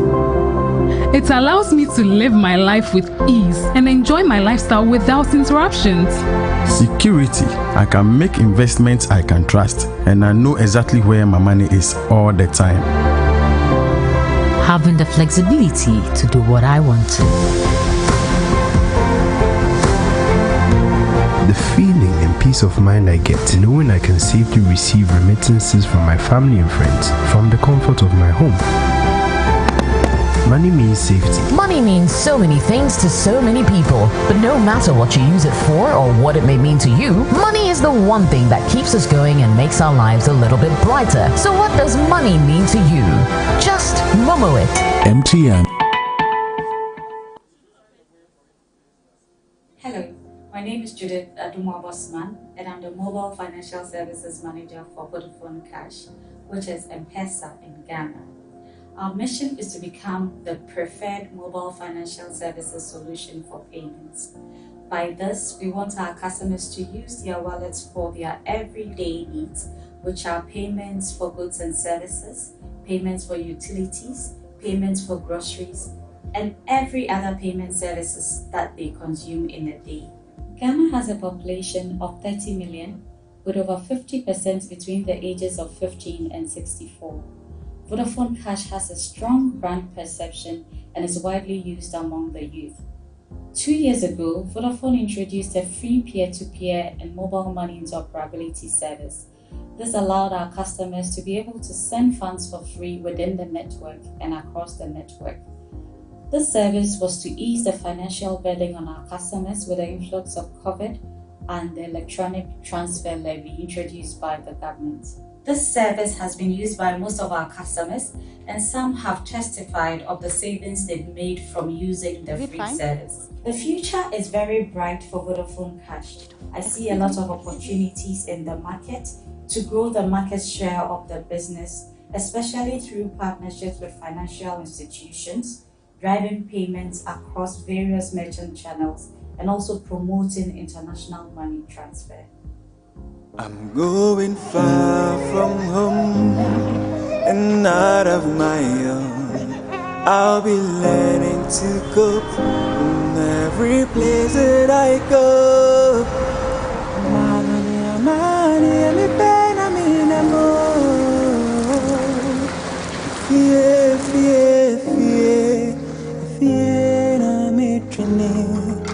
Remania Pesica the pussy who don't see my money fear. I wanna put a smile on your face, whether home or far away. The Remania Pesica We are here for you as you help others along the way through the highs and lows of life. Let's get the world smiling again. Receive MoneyGram directly into your ZPay. Sorry for interruption, but due to the acidic content of the atmospheric weather condition in the economy, I have decided metal afemuntien carbohydrate na munshanenso for wache metal 1 Ghana cedi for jollof rice, 1 cedi 20 pesos for gobe, 80 pesos for kenke tamai and your cow 1 cedi 50 pesos. You know what? Just get me water. For sachet water 30 pesos. For bottled water 50 pesos. Oh, moka has me Vodafone Cash. I'm the mama free. I'm free. Metal. Transfer charges. MT4D. Switch to Vodafone Cash today and enjoy zero charges whenever you send money to all networks. Yes, sending money is free on Vodafone Cash. Only e-levy applies. Dial *110# to send money today. Hey, MT4D. Fufu. This time. What does money mean to you? It means convenience. It gives me the ability to do business at my own pace. It allows me to live my life with ease and enjoy my lifestyle without interruptions. Security. I can make investments I can trust, and I know exactly where my money is all the time. Having the flexibility to do what I want to. The feeling and peace of mind I get knowing I can safely receive remittances from my family and friends from the comfort of my home. Money means safety. Money means so many things to so many people, but no matter what you use it for or what it may mean to you, money is the one thing that keeps us going and makes our lives a little bit brighter. So what does money mean to you? Just Momo it. MTN. Hello, My name is Judith Aduma Bosman, and I'm the Mobile Financial Services Manager for Vodafone Cash, which is M-Pesa in Ghana. Our mission is to become the preferred mobile financial services solution for payments. By this, we want our customers to use their wallets for their everyday needs, which are payments for goods and services, payments for utilities, payments for groceries, and every other payment services that they consume in a day. Ghana has a population of 30 million, with over 50% between the ages of 15 and 64. Vodafone Cash has a strong brand perception and is widely used among the youth. 2 years ago, Vodafone introduced a free peer-to-peer and mobile money interoperability service. This allowed our customers to be able to send funds for free within the network and across the network. This service was to ease the financial burden on our customers with the influx of COVID and the electronic transfer levy introduced by the government. This service has been used by most of our customers, and some have testified of the savings they've made from using the free service. The future is very bright for Vodafone Cash. I see a lot of opportunities in the market to grow the market share of the business, especially through partnerships with financial institutions, driving payments across various merchant channels, and also promoting international money transfer. I'm going far from home and out of my own. I'll be learning to cope in every place that I go.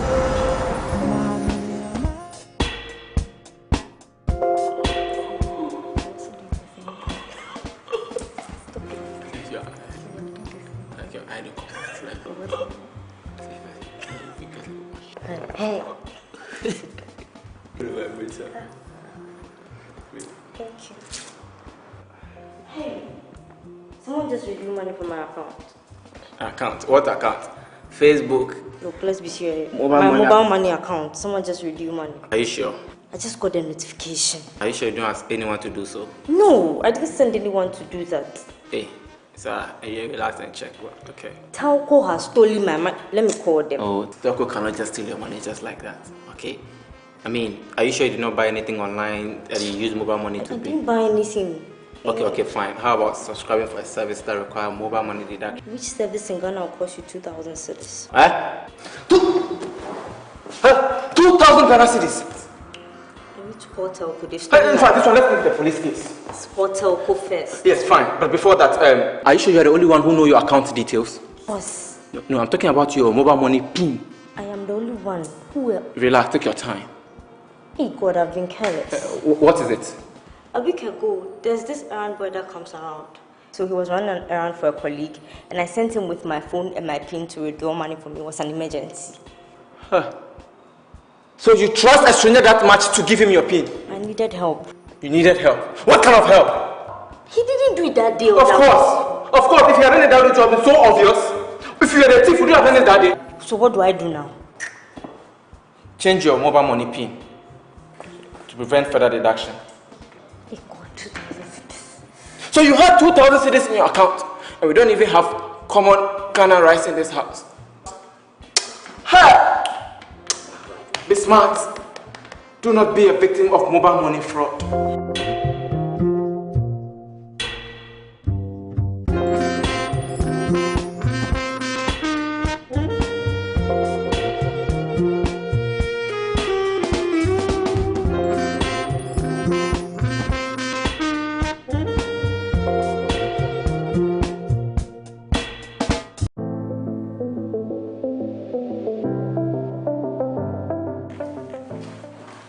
Julia, please make sure it gets to the ministry before 3 p.m. Yes, madam. Okay.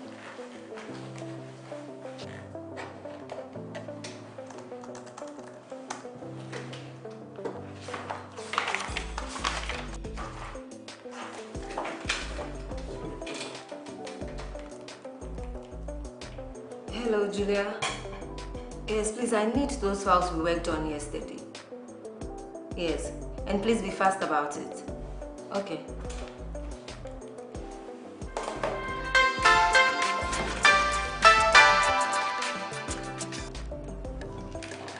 Yes, hello?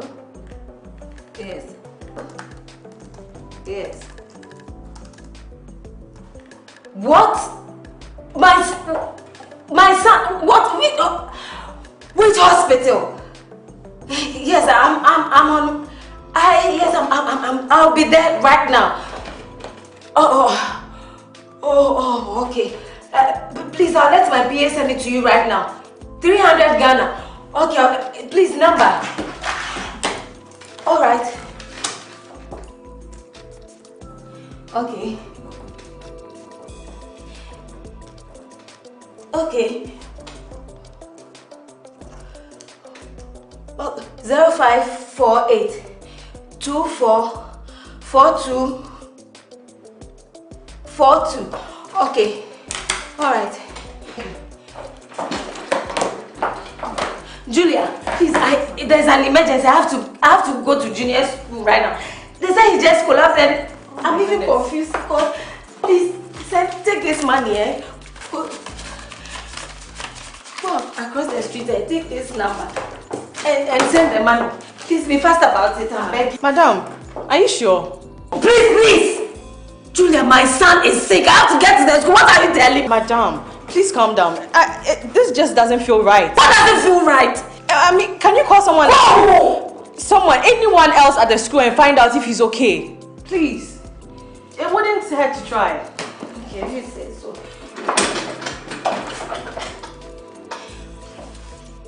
Oh, my son. Please. Pick this up.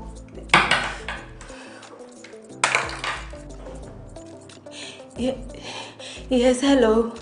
Miss Ofori. I'm fine. Yes, I just want to inquire about Junior. Yes. He's fine? He's playing. Okay, please, can I speak with him?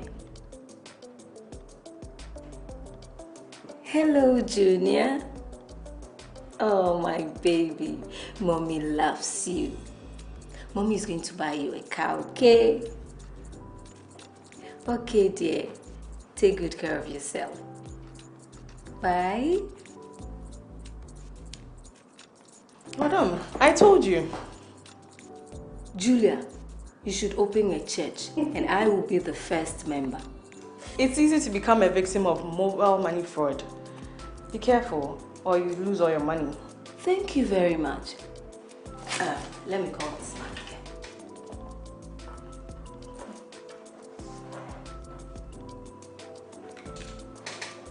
Yes, hello? Oh, so you are still waiting for the money? Look at this thief. If it is money you wanted, you should have just told me. Foolish man. Don't lose guard. Be smart. Don't become a victim of mobile money fraud. Stay safe.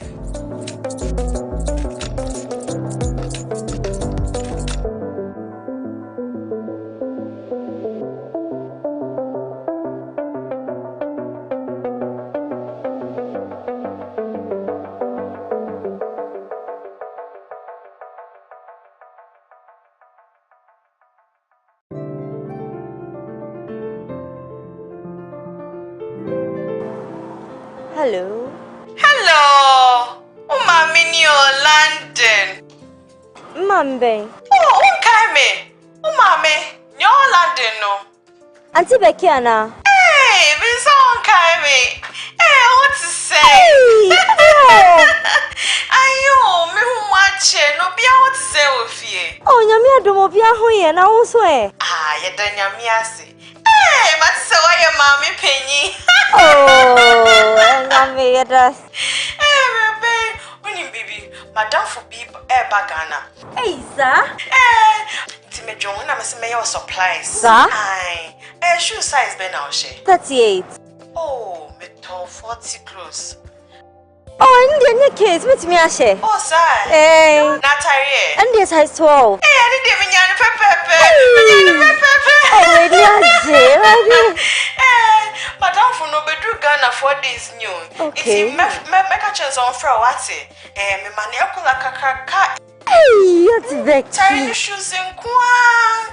It's kaka kribishimu. Emo bi ahun sa ase. Mateo, and one knee. Over for what? Mateo, that's it. Yo, bye bye. Bye. Hey.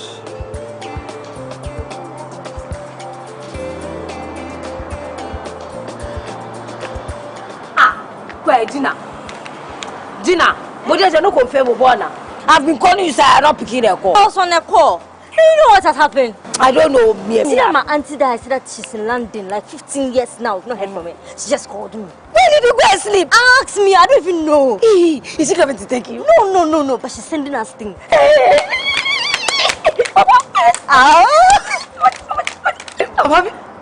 No, wait. Why have you stopped? Wait. Gina. Nego auntie, when she called you, did she mention any other person's name? I don't remember anything like that. But how does that matter? Matter so. Use Moito. This is the new way people are using to fraud people. Fraud? Yes. Are you sure? Come on, go me like am I sure? Wait, they said the person will call me in 5 minutes time.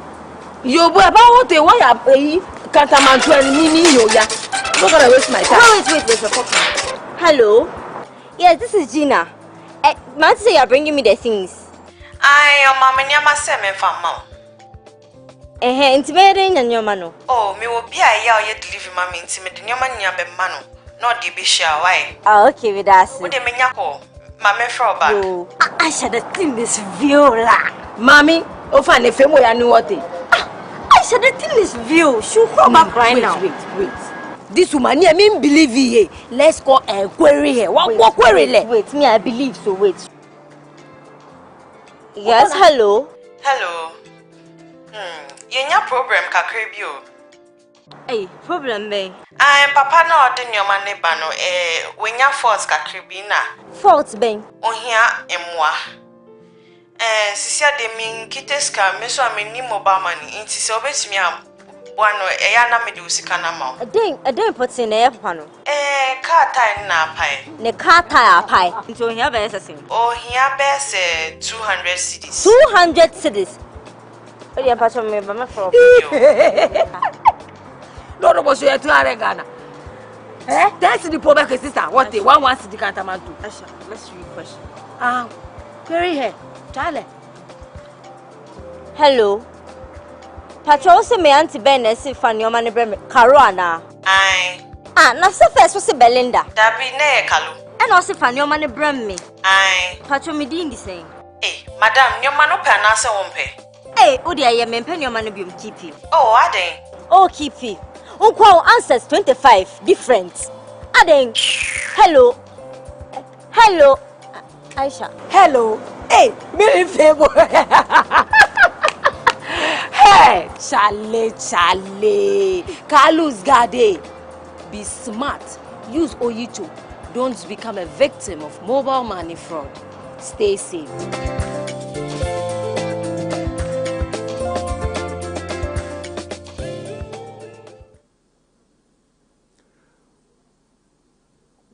All right.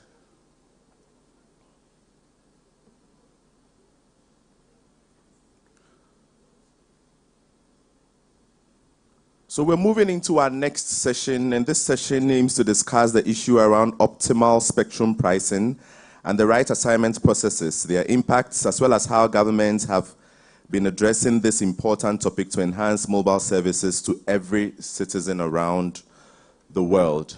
The conversation will be moderated by Senior Manager for Regulatory Affairs and Government Relations at MTN, Sami Battles. Ladies and gentlemen, a round of applause for him.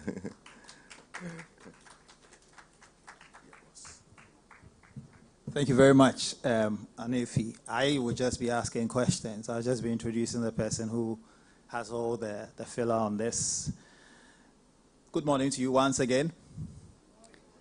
Connectivity is off the charts now, through the roof, literally speaking, and all of you are using all these new devices and you are demanding more speed and you're asking faster internet. Inevitably, where we've ended up now is that we have a deficit. People want to do more. We don't have enough resources to support that. So how do we manage that? A few years ago, there was a politician here in Ghana who was chapping his finger and accusing the mobile telephony companies of overcharging and exploiting customers. And he said, what's worse for him is the fact that they don't even pay for the resources they use. It's just air they are using to provide the services. And if it's free air, why are you charging so much? Well, air is probably close to describing the lifeblood of telecoms, which is spectrum. And today we'll hear more about the spectrum, what kinds of spectrum we use to provide what we do. People are talking about 5G. How do we get there? We'll also try to answer that paradox, that is the allocation of spectral resources. On the one hand, you have governments who see spectrum as a way of raising money. Well, so I wasn't surprised when I saw in the last budgets that the finance minister had put 200 million as how much they expect from 5G spectrum. We all screamed. But then on the other hand, there's this much needed resource that when rolled out with every single gig that you add can transform economies. So these are some of the questions we'll be answering today. I do not have the answers, but I know someone who has the answers. Ladies and gentlemen, the person who will be presenting to us this morning is Caroline Mbugua. She has the title of HSC, and if you are wondering what that is, it's Head of State Commendation. It means she has a national honor from her country. She's the Director of Public Policy at GSMA. She'll run us through a presentation on spectrum, after which I'll declare all of you to be spectrum experts. And then afterwards, I'll come back and pose a few questions to her. So ladies and gentlemen, with a warm round of applause, let's welcome Caroline Mbugua.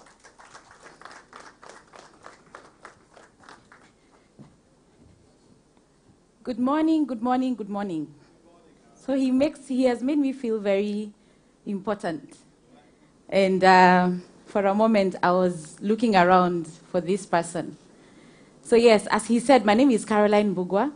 I am Director of Public Policy at the GSMA, and I'm really honored to be here and to be discussing with this very important topic, which is spectrum management. And as he has rightfully said it, really and truly without spectrum, then everything that we are doing is not possible. Spectrum is what you use to be able to listen to your radio music, for instance. Yeah? For you to be able to run any electronic, then you're using spectrum with. But then the question is, what is the quality of what you're using? What is the experience? The more spectrum is available, the better the service. Think about it like this. So you have a road, yeah? The narrower the road, the fewer the cars it can take, yeah? The wider the road, the more cars it can take. That's just how spectrum works. The more spectrum you've got, the more traffic you can push. So meaning you can be able to, achieve very high speeds, uploads, downloads, etc. The less spectrum you have, the fewer traffic you can be able to push. So then the question is, where do we find that balance? How do we make sure that we always have the necessary resources? As he said, the mobile operators have the right tools to respond to the demand that is coming our way. So without further ado, I'll take you through a few slides that will help us understand where are we going as a region in terms of the trends that we're seeing and how should we be preparing for it. Because everybody is talking about the fourth industrial revolution, which is a good thing. But we want to see it here and now. We've talked about the challenges. We've talked about our local challenges. We are seeing driverless cars and flying this, flying that. That's all amazing. But how do we fix our own problems locally? How do we make sure that our people have more resources in their pockets? Because that's what matters at the end of the day. How are we elevating people out of poverty? How do we make sure that there's enough food on the table? That's just by empowering them. Yeah? Creating opportunities that weren't existing. But we need to look at the resources we have and how they're working for us. So I want to begin by letting us understand the outlook of the mobile industry. And men, why you're seeing all these big techs in Africa is purely because this is where the opportunity is. This is where we have all the untapped opportunity. If you look at the figures I'm putting up here, this is the mobile economy report that we do at the GSMA on an annual basis that helps us understand where are we now and where are we going. And these projections are all positive. If you look at unique subscribers, yeah, we are looking to grow from 2021 from 515 million to 613 million by 2025. That's a great growth, because it means that more people are going to come online. A lot of other regions have already reached their peak, but for us, we've just barely scratched the surface. So it means that more and more people will be coming online as we go along. Smartphone penetration, by 2021, we're at 49%. We are looking to almost double that by 2025 to 61%. And with the right interventions, as we were discussing yesterday, on smartphone penetration and affordability and all that, then it's definitely going to be skyrocket, with the right interventions in place. And then looking at something like percentage in connections of 4G, later on in the slides, we're going to look at the different technologies. So we are seeing 4G will also almost double by 2025, meaning more and more customers will be using fast internet, reliable internet connectivity, because of the demand that we are seeing. Yeah? And it doesn't come without a cost, because we have to invest more. A lot more investment needs to be done. Between 2021 and 2025, there has to be investment in CapEx, which is the capital investment, and there has to be investment in OpEx, which is the operational investment. Once you've set up the network, somebody needs to run that network. You have to buy fuel, or you have to pay electricity to run the sites. Yeah? And the OpEx is building the sites and buying the spectrum, etc. So we are seeing that CapEx will grow from 46 billion USD to 57 billion USD by 2025. That's money that's required to be pumped into the industry. And we are also seeing that OpEx will also significantly grow. By 2025, it will be at 29 billion. So all this investment that's required, we need to find a way of returning investment. Otherwise, it will not make business sense. Because we have to admit, mobile operators are there to make money. Otherwise, then why run the networks in the first place? But the importance is we need to find that balance, as I keep saying, of your corporate responsibility as a corporate responsible organization to the community, and also at the same time making it sustainable, because if it's not sustainable, then it's difficult to continue doing it. Yeah? So the outlook is good.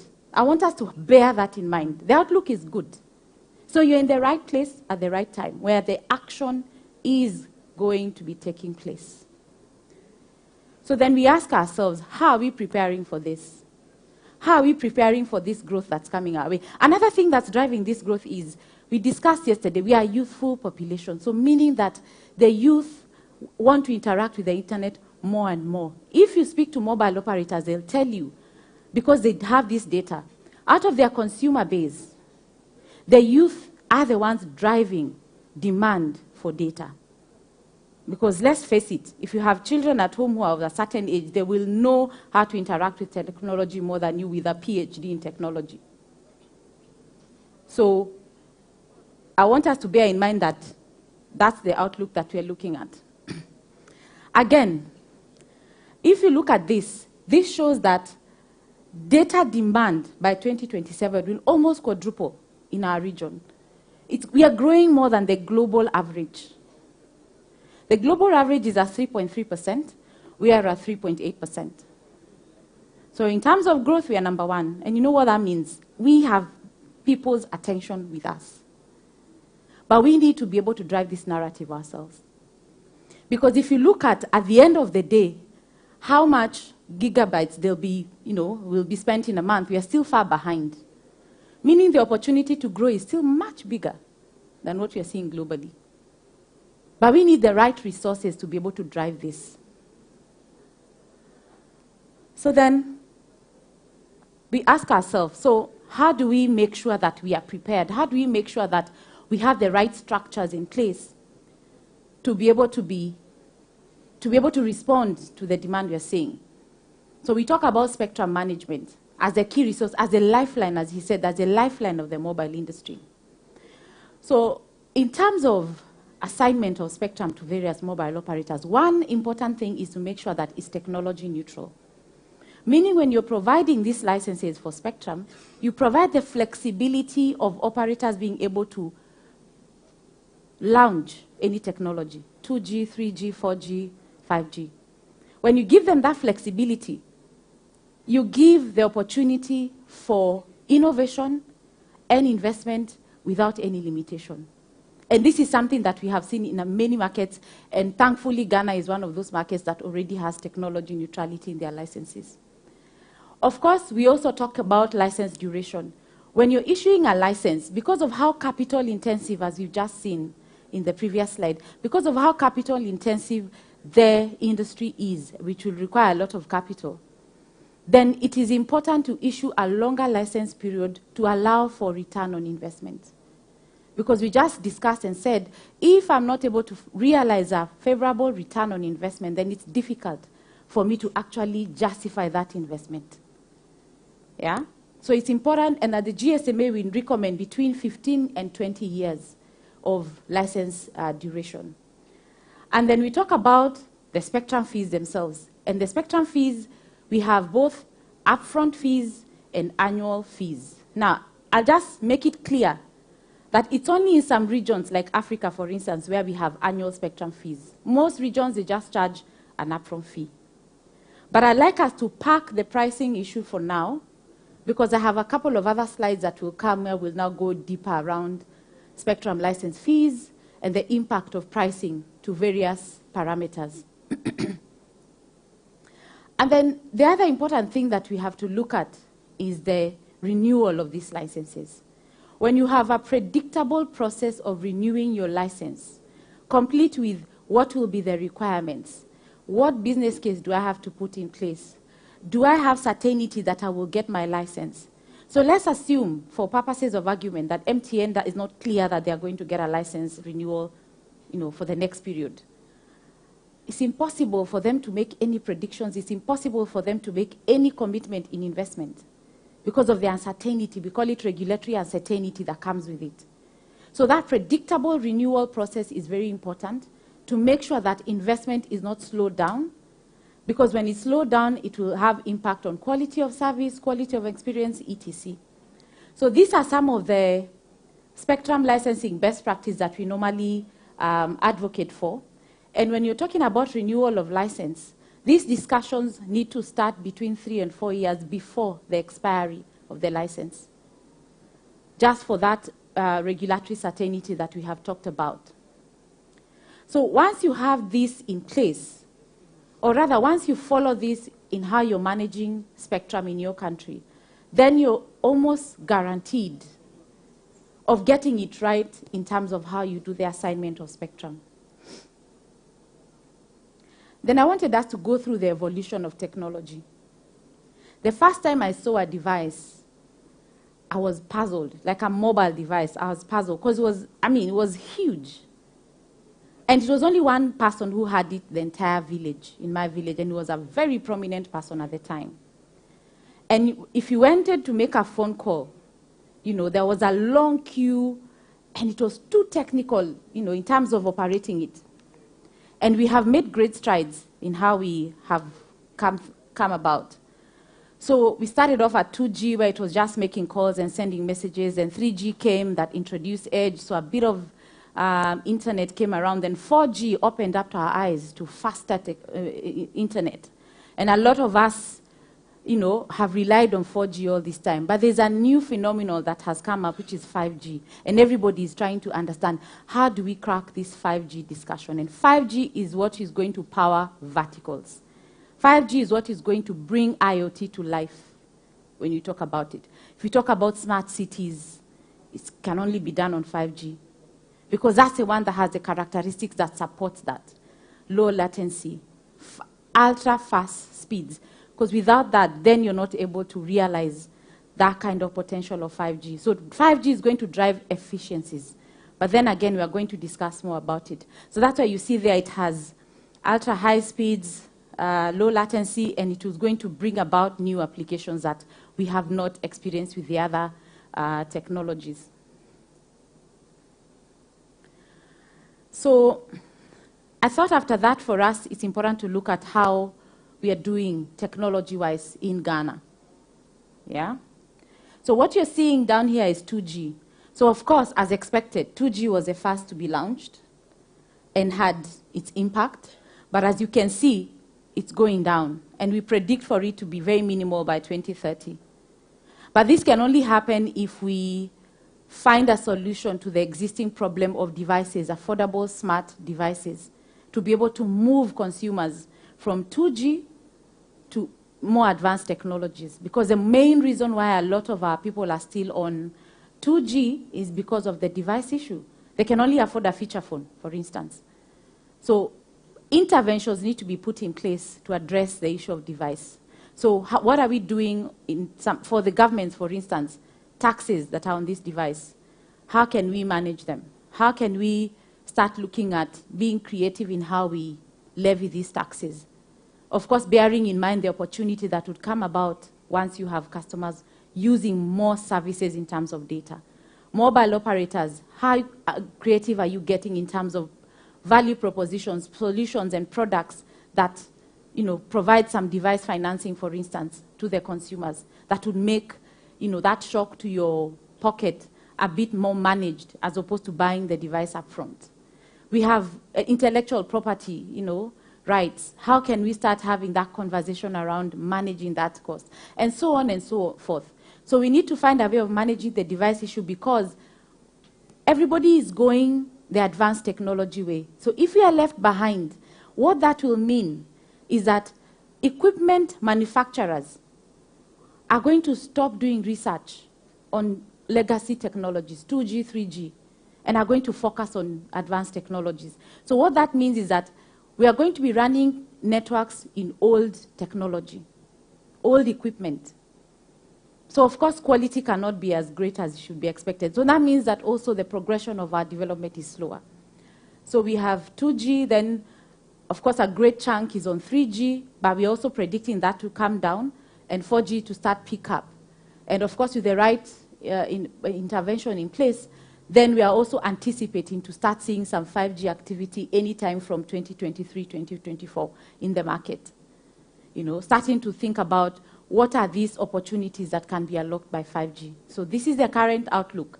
Majority of customers, as you can see, are on 2G and 3G in Ghana. So it's important to start looking at how do we move to 4G maturity in the market. Yeah? So where you have majority of customers on 4G, and then we are ready now to actually move on to 5G. Because at the end of the day, it's an investment to actually have this. And as an operator, running all these technologies on your network is massively expensive.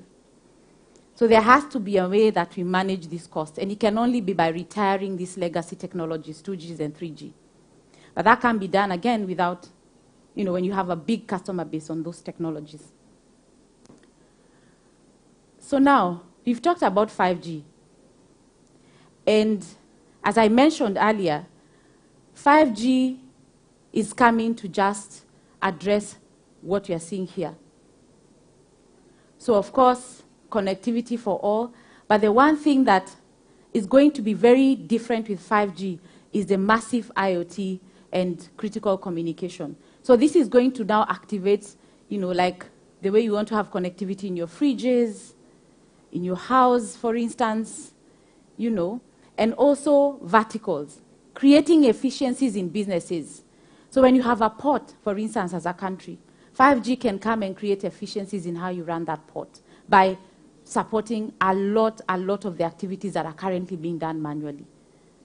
A manufacturing plant, 5G can come and revolutionize how you do a lot of things, cut down your lead time, reduce your costs, and at the end of the day, we start seeing benefits. But the other thing that we are also challenging our people is we need to find ways where 5G is going to address our existing problems. Traffic, for instance, is a big problem then across Africa. And we all know that that comes with a cost to the economy. Because the slower you take to get somewhere, the more resources you're consuming. So we need to find a way of addressing our local problems. Garbage management, garbage collectors is another one. Yeah? Agriculture is a huge opportunity. So we need to, as much as we are keeping up with the world and how 5G is going. But we also need innovations that speak to our local challenges in the regions and innovations that take advantage of our resources. So 5G is going to be energy hungry. The more advanced our technology, the higher the energy is required.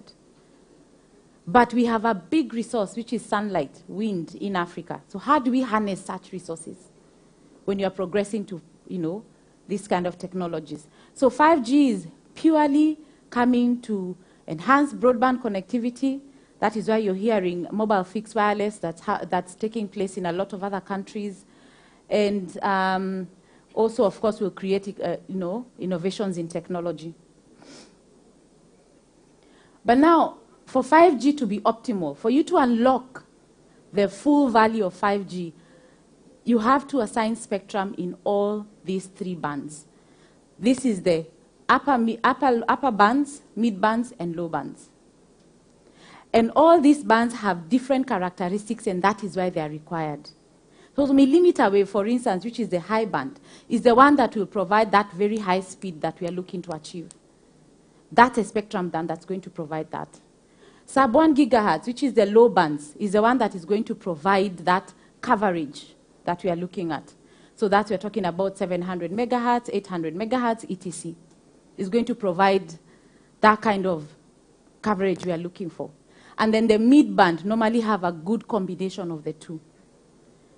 So when assigning spectrum to mobile operators, you need to assign spectrum in a contiguous manner in all these 3 bands so that you can be able to be. So it will so the functionality of your 5G or how efficient your 5G will depend on the decisions by governments in availing these different spectrum bands, sorry. And then, so I said, because you're talking about assigning spectrum in all these 3 bands, how are spectrum holdings looking like in Africa compared to the rest of the region or rest of the world? So this is from a report that we did in 2021 that looked at spectrum holdings in Africa vis-a-vis the rest of the world. So what you're seeing in, I don't know what this color is. I don't know if I would say lighter color.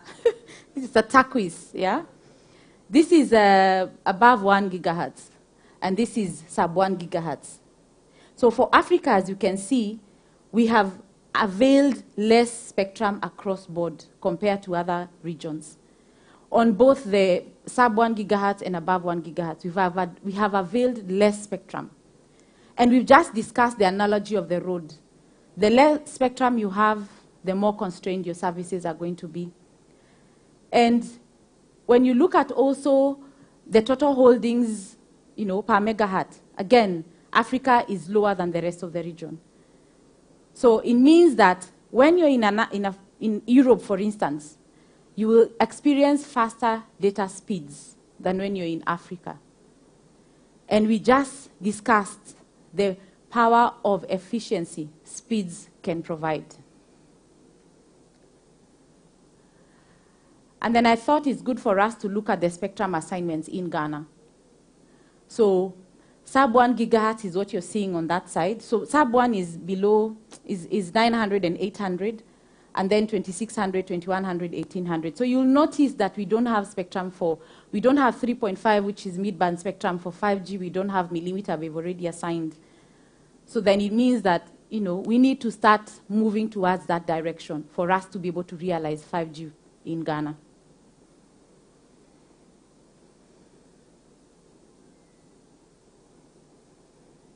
So when we're moving on to spectrum pricing, and I'd like to zero in on the report that I mentioned that we did. We've done one in 2017, 2018, and 2019. And we also did one specifically for Africa in 2021, where we looked at how is spectrum pricing doing in Africa compared to the rest of the world, and what's the impact of spectrum pricing to connectivity. So when you look at this particular figure, is talking about the median unit price of spectrum between 2010 and 2019. And if you can look at, for Africa, it's an outlier. it means that the pricing is much higher than what we see in the rest of the world. And this is, of course, when you put into consideration the income, in these countries, it means that because the higher the spectrum, the higher the retail prices at the end of the day. So it means that our people are actually not able to keep up with this particular trend. So if we look at, these are developing countries excluding Africa, so Asia, LATAM, etc. And then we have the global and the developed markets. Developed markets have a much lower pricing median than we do.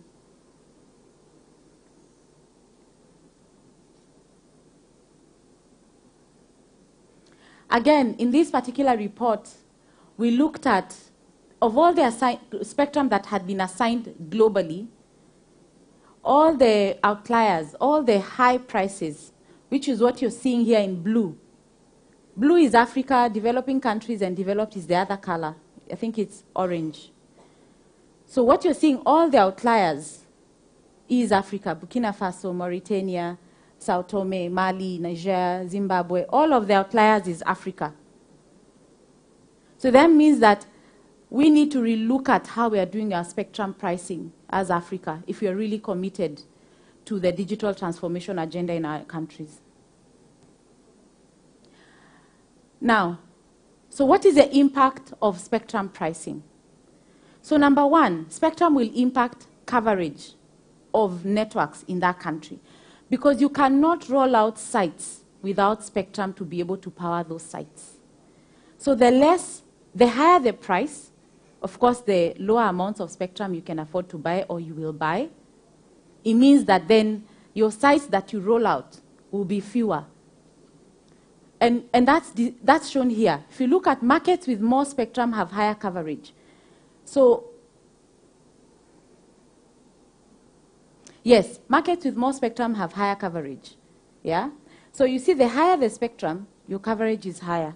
The lower the spectrum, your coverage is lower. And this is purely driven by price and, of course, availability. Some countries it's just not available. Yeah? So that will be it. So, and again, the same thing for speeds. The higher the spectrum, the higher the speeds. And, of course, adoption. Because if the network is not there in the first place, then the adoption of your service is low. So pricing impacts coverage, speeds, which talk to quality of service. And this is where you keep getting drops, network drop, for instance. When you're on a call, when it keeps dropping, it's a quality of service. So it will impact your coverage, quality of service, and the prices at the end of the day, the retail prices to consumers.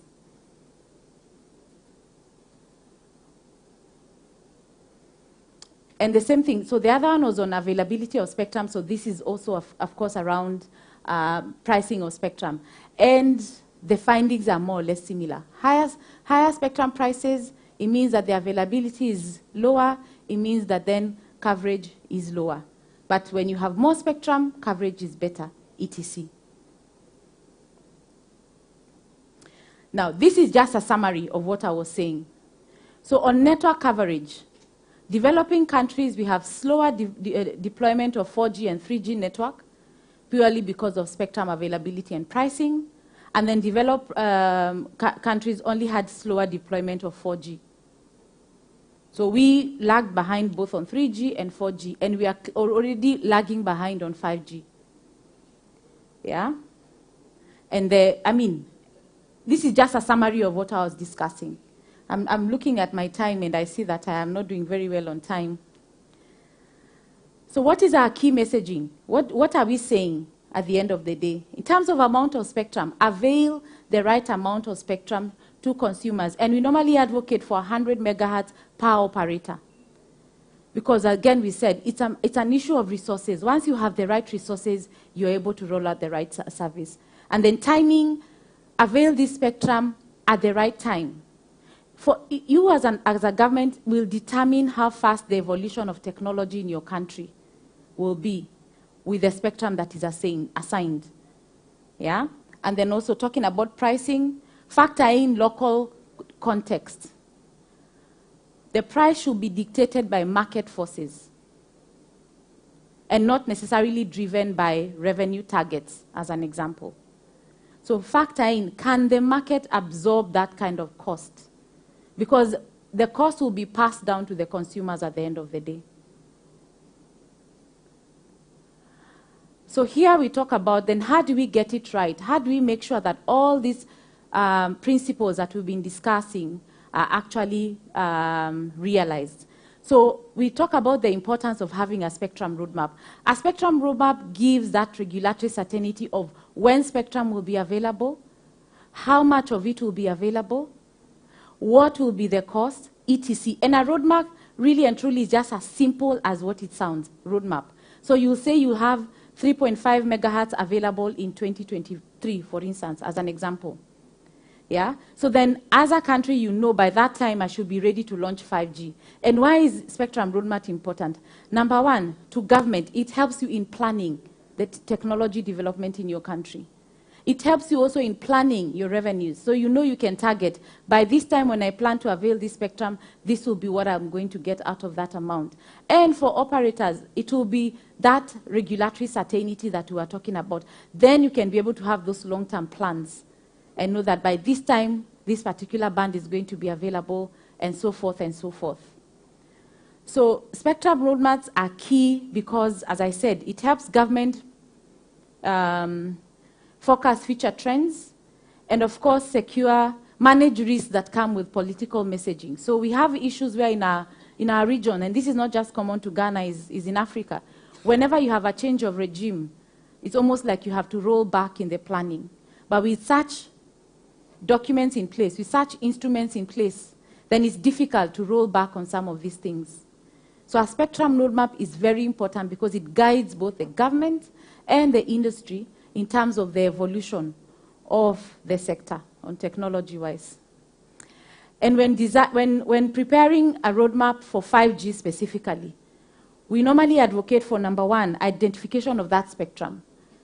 So understand which spectrum bands is important for this 5G to be rolled out. As we had said before, sub 1 gigahertz, mid-band, and millimeter wave. And then once you have identified it, it's important to understand what is the current use of that spectrum, who is using it.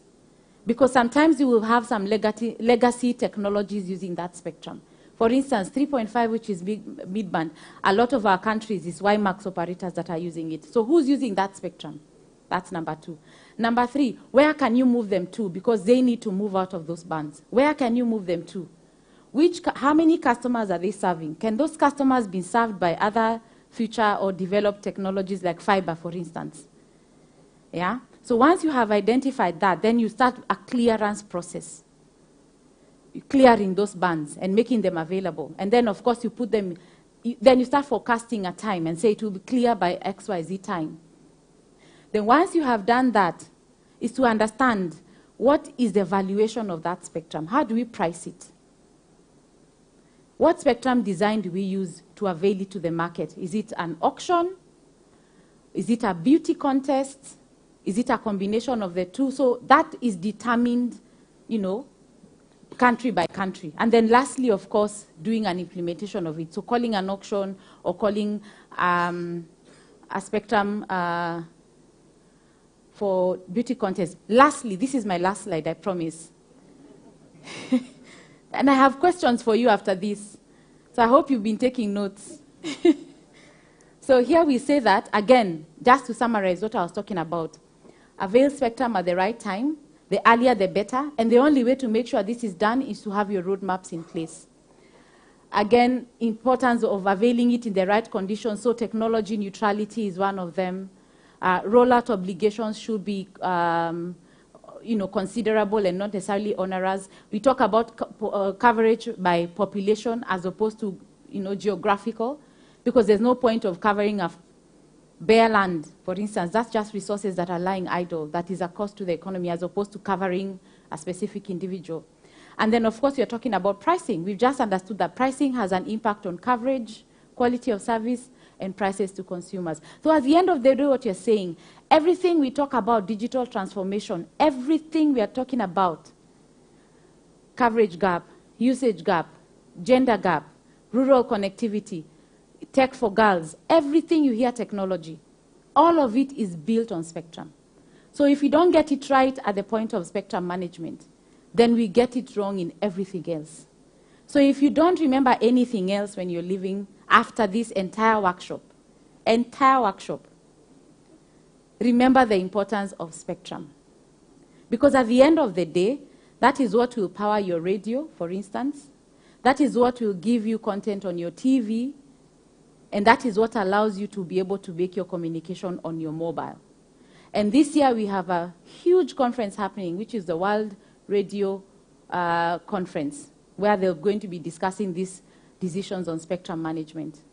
It's key that we get it right in our African markets so that we can be able to realize the dream of digital transformation. Thank you very much. Thank you very much. Big round of applause for Caroline.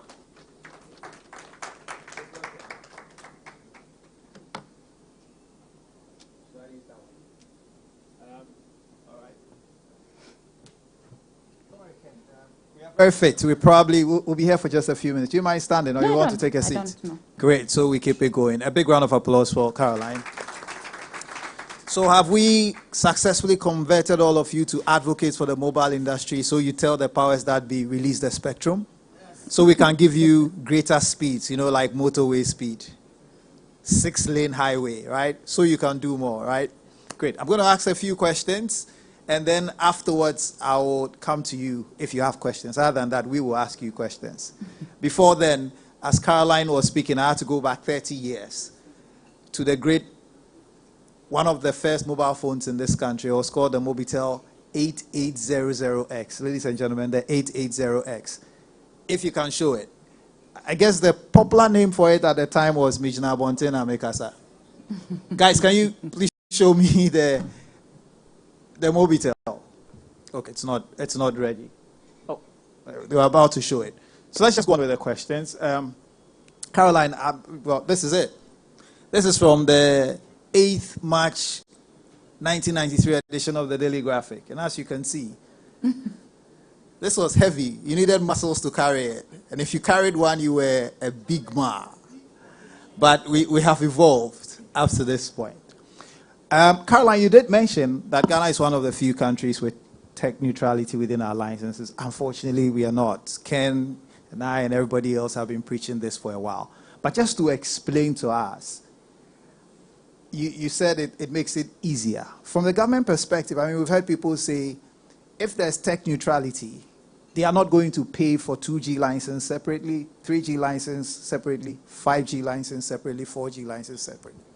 And they might have a case. So where do we strike the balance between efficiency in tech neutrality and then also keeping things as they are now in the segments? You raise a good question, and I'll give you an example of a market like Rwanda before I answer that question. So in Rwanda, mobile operators before were not allowed to roll out 4G services at a retail level. You could only buy wholesale service from one particular provider. This is 4G services. And then now, roll it out to consumers. So what that meant is that Rwanda had one of the highest prices for 4G in the region, compared to a lot of other countries.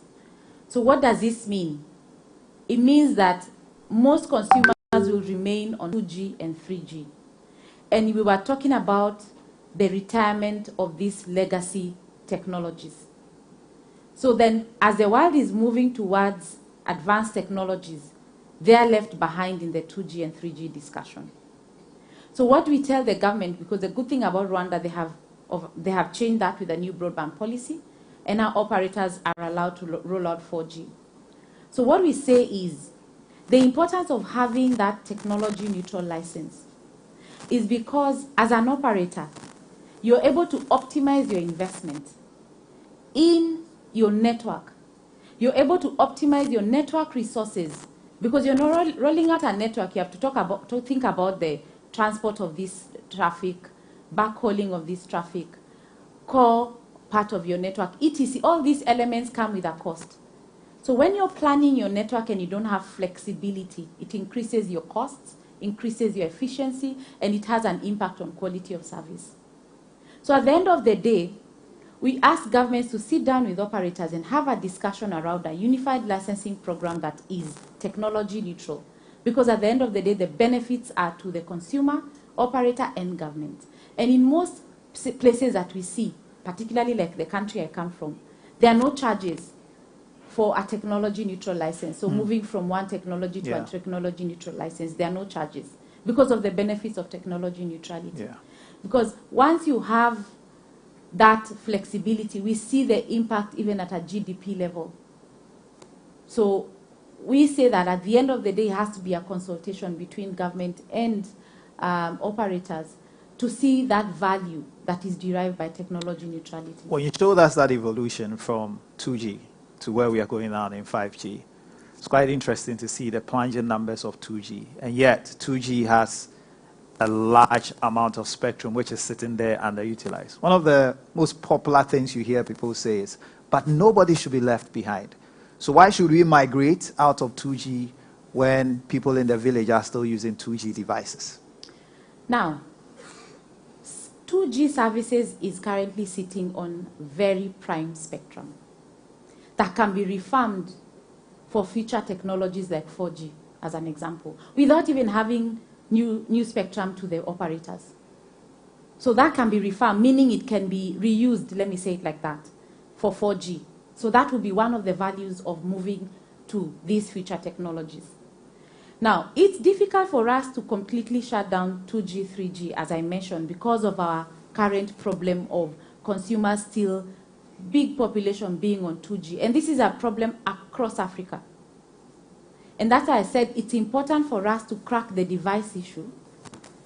Once we have the device issue, once we have the devices at the right price point available to consumers, then now we talk about digital literacy to help them understand why they need to move on to a smart enabled device so that now they can move on to the benefits of 4G. And also we talk about relevant content. Why should I go online? You know, I will be able to, we need to look at what is that problem we are trying to address at the consumer level. You know, is this person a farmer? You can provide them with information. Does this person have, you know, a certain, what are they struggling with? Yeah. Then you can provide a solution using technology. Then they are motivated to move on. But the device issue has to be cracked. Well, it does open up opportunities to a lot of the people here as well. Because if you are trying to provide particular service to the farmer and he's still using a 2G phone, chances are that you won't be able to deliver that service until that person evolves. But and we are seeing the repercussions of that with others shutting down and we having to bear the brunt because the US has shut down most of its 2G now. So we can't, a person with a 2G phone cannot make calls in the US, but that person is roaming from a Ghanaian network to the US, which means that person has been left out. And it's going at pace. The question is, in your mind, and you know, we are evolving towards 2030, do you think Africa can catch up enough at pace to be able to sync with what the other continents are doing? Absolutely.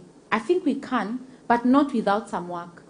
Not without the right policy interventions in place, not without the investment that is required to drive this kind of change, not without device manufacturers coming to the table and playing their role in terms of availing these devices. Because as I mentioned, it's at the end of the day driven by devices. So we can, but we have to have policies like technology neutrality in place. We have to avail spectrum in the right amounts, right price, right combination, as I had mentioned. Yeah. We have to ensure that we provide that regulatory certainty that attracts investments. Yeah. Then we are able to catch up. In terms of the timeliness, you mentioned the WRC. The last one took place in 2019. Next one is taking place in 2023. That's almost 5 years difference. The decision was made as to which spectrum were to be awarded to 5G and the rest. It's been 5 years. Nothing has happened here in Ghana. Nigeria has issued the 5G licenses. La Côte d'Ivoire is doing it. South Africa. Now you are here in Ghana.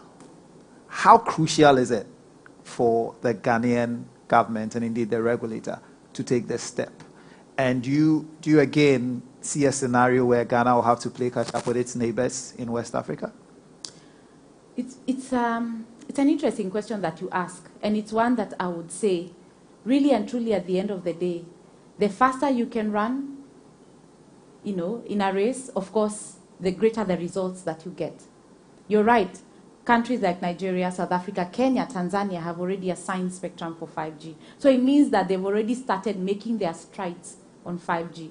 It means that they've started doing trials, they've started understanding how can 5G power different things. So there's an interesting trial happening in Kenya at the port where 5G, Safaricom, for instance, as an operator, has been given the task by the government to find a solution for the port in Kenya.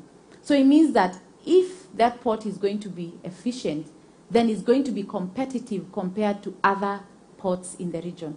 We are talking about digital trade that's coming up through the AFCFTA agreement. So when you have faster speeds, when you have reliable services, you're able to compete better online because the digital space is going to be borderless. It doesn't matter where you're going to be from, Ghana, Cote d'Ivoire, and everybody else. So it means that when you come from a different place, you're better positioned to be competitive compared to somebody like in Ghana, for instance. So what I would say is it's important for the government in Ghana, the regulator particularly, to come up with a spectrum roadmap that provides the information as to when spectrum for 5G will be available. Because we know that as much as 5G is not a solution for the now, we need to start preparing for it. As much as 5G is not a consumer solution, it's more of a vertical solution. It's more of an enterprise solution, powering an enterprises. And the big challenge, one of the big challenges we have in Africa is unemployment. But by powering these verticals, we may end up creating new opportunities for this employment and addressing some of these problems you're having. So it's definitely important to have, avail this spectrum in a timely manner.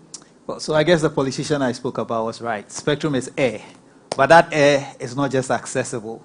It has to be allocated to you. Enough questions from me. Are there any questions from you? Just raise up your hand. They'll give you the microphone. Yes, sir. There's one here. There's another here. Please give them the microphone. So we'll take 2 or 3 questions at a time. Thank you. Yeah. My name is Toby. I want to be a devil's advocate here. Now, as much as we look at the drive for 5G, I want to look at this in 2 contexts. One is that if we look at the USSD, created in the 80s in Europe, but it didn't get global traction until it came to Africa. And one of the success stories of USSD is Ghana with the mobile money, which is the bragging rights. I'm from Nigeria. Mobile money is not, probably with the cashless policy now, to have a way. It's POS, and POS is internet. So why the race for 5G when it's, like you mentioned, is 5G is on the enterprise use, not on the consumer use. Why the race for 5G when its local adoption might not really be catch up? Then 2, let me think like a politician. You mentioned 5G rolls out IoT. You roll out IoT, then can roll out AI. AI is the enemy of AI is unemployment for starters. So I'm just trying to be, like I said, I'm trying to be a devil's advocate. Why the race for 5G in Africa when these 2 factors, they are in play? Thank you, Toby. We'll take a 3rd question, and then Caroline would answer that. By the way, how many of you are in a hurry for 5G? Hi. Yes. My name is Charles. So, Sami Battles, as a prelude to this session, you mentioned that government has in its budget 200 million price tag on future 5G auction. The truth of the matter is, government definitely has a budget to fund, and somehow they have to raise money. How do we, as an industry, meet government halfway, or how do we kind of raise, direct government onto alternative ways to fund its budget rather than just pegging 200 million on 5G? I mean, to a large extent, 200 million 5G auction doesn't make any sense.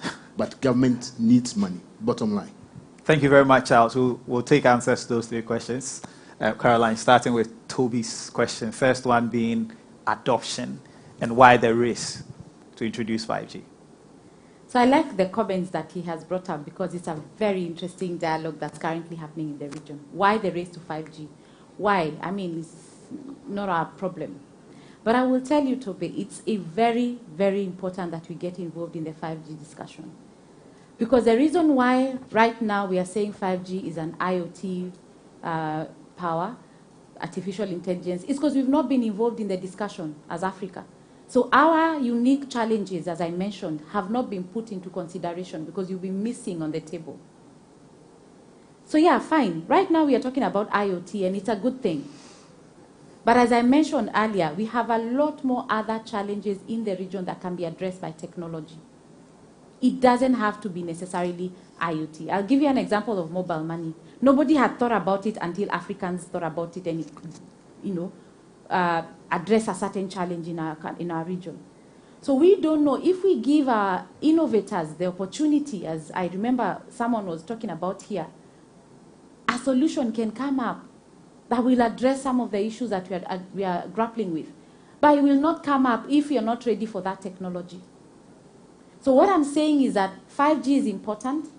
The characteristics are very clear, but the use cases will have to be able to make sense.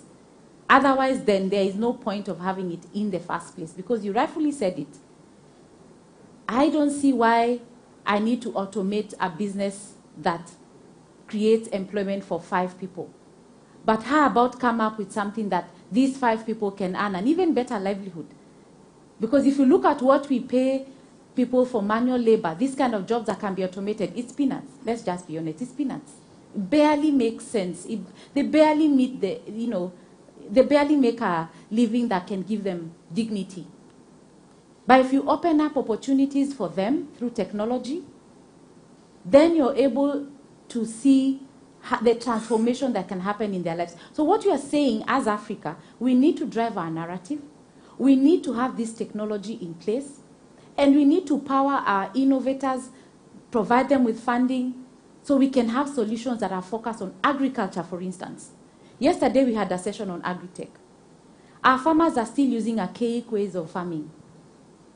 But with this kind of 5G technology, it can be able to improve the output of their yield to a place where we are not talking about. We have the best weather conditions, we have the best, most fertile land in Africa, but yet we are one of the most famine-stricken regions in the world. My country, for instance, we are currently grappling with famine. It's just unbelievable. But we have the highest exporters of coffee, as an example, or tea in the world. So it means that technology has a place as a role to play in improving some of these things. And the more advanced it is, the better the output that we get. So to answer your question, we could never have been more ready for 5G. It's just that the use cases for Africa need to make sense. And for them to make sense, we need to be at the table. Now, to address the issue of pricing, I hope that addresses your question.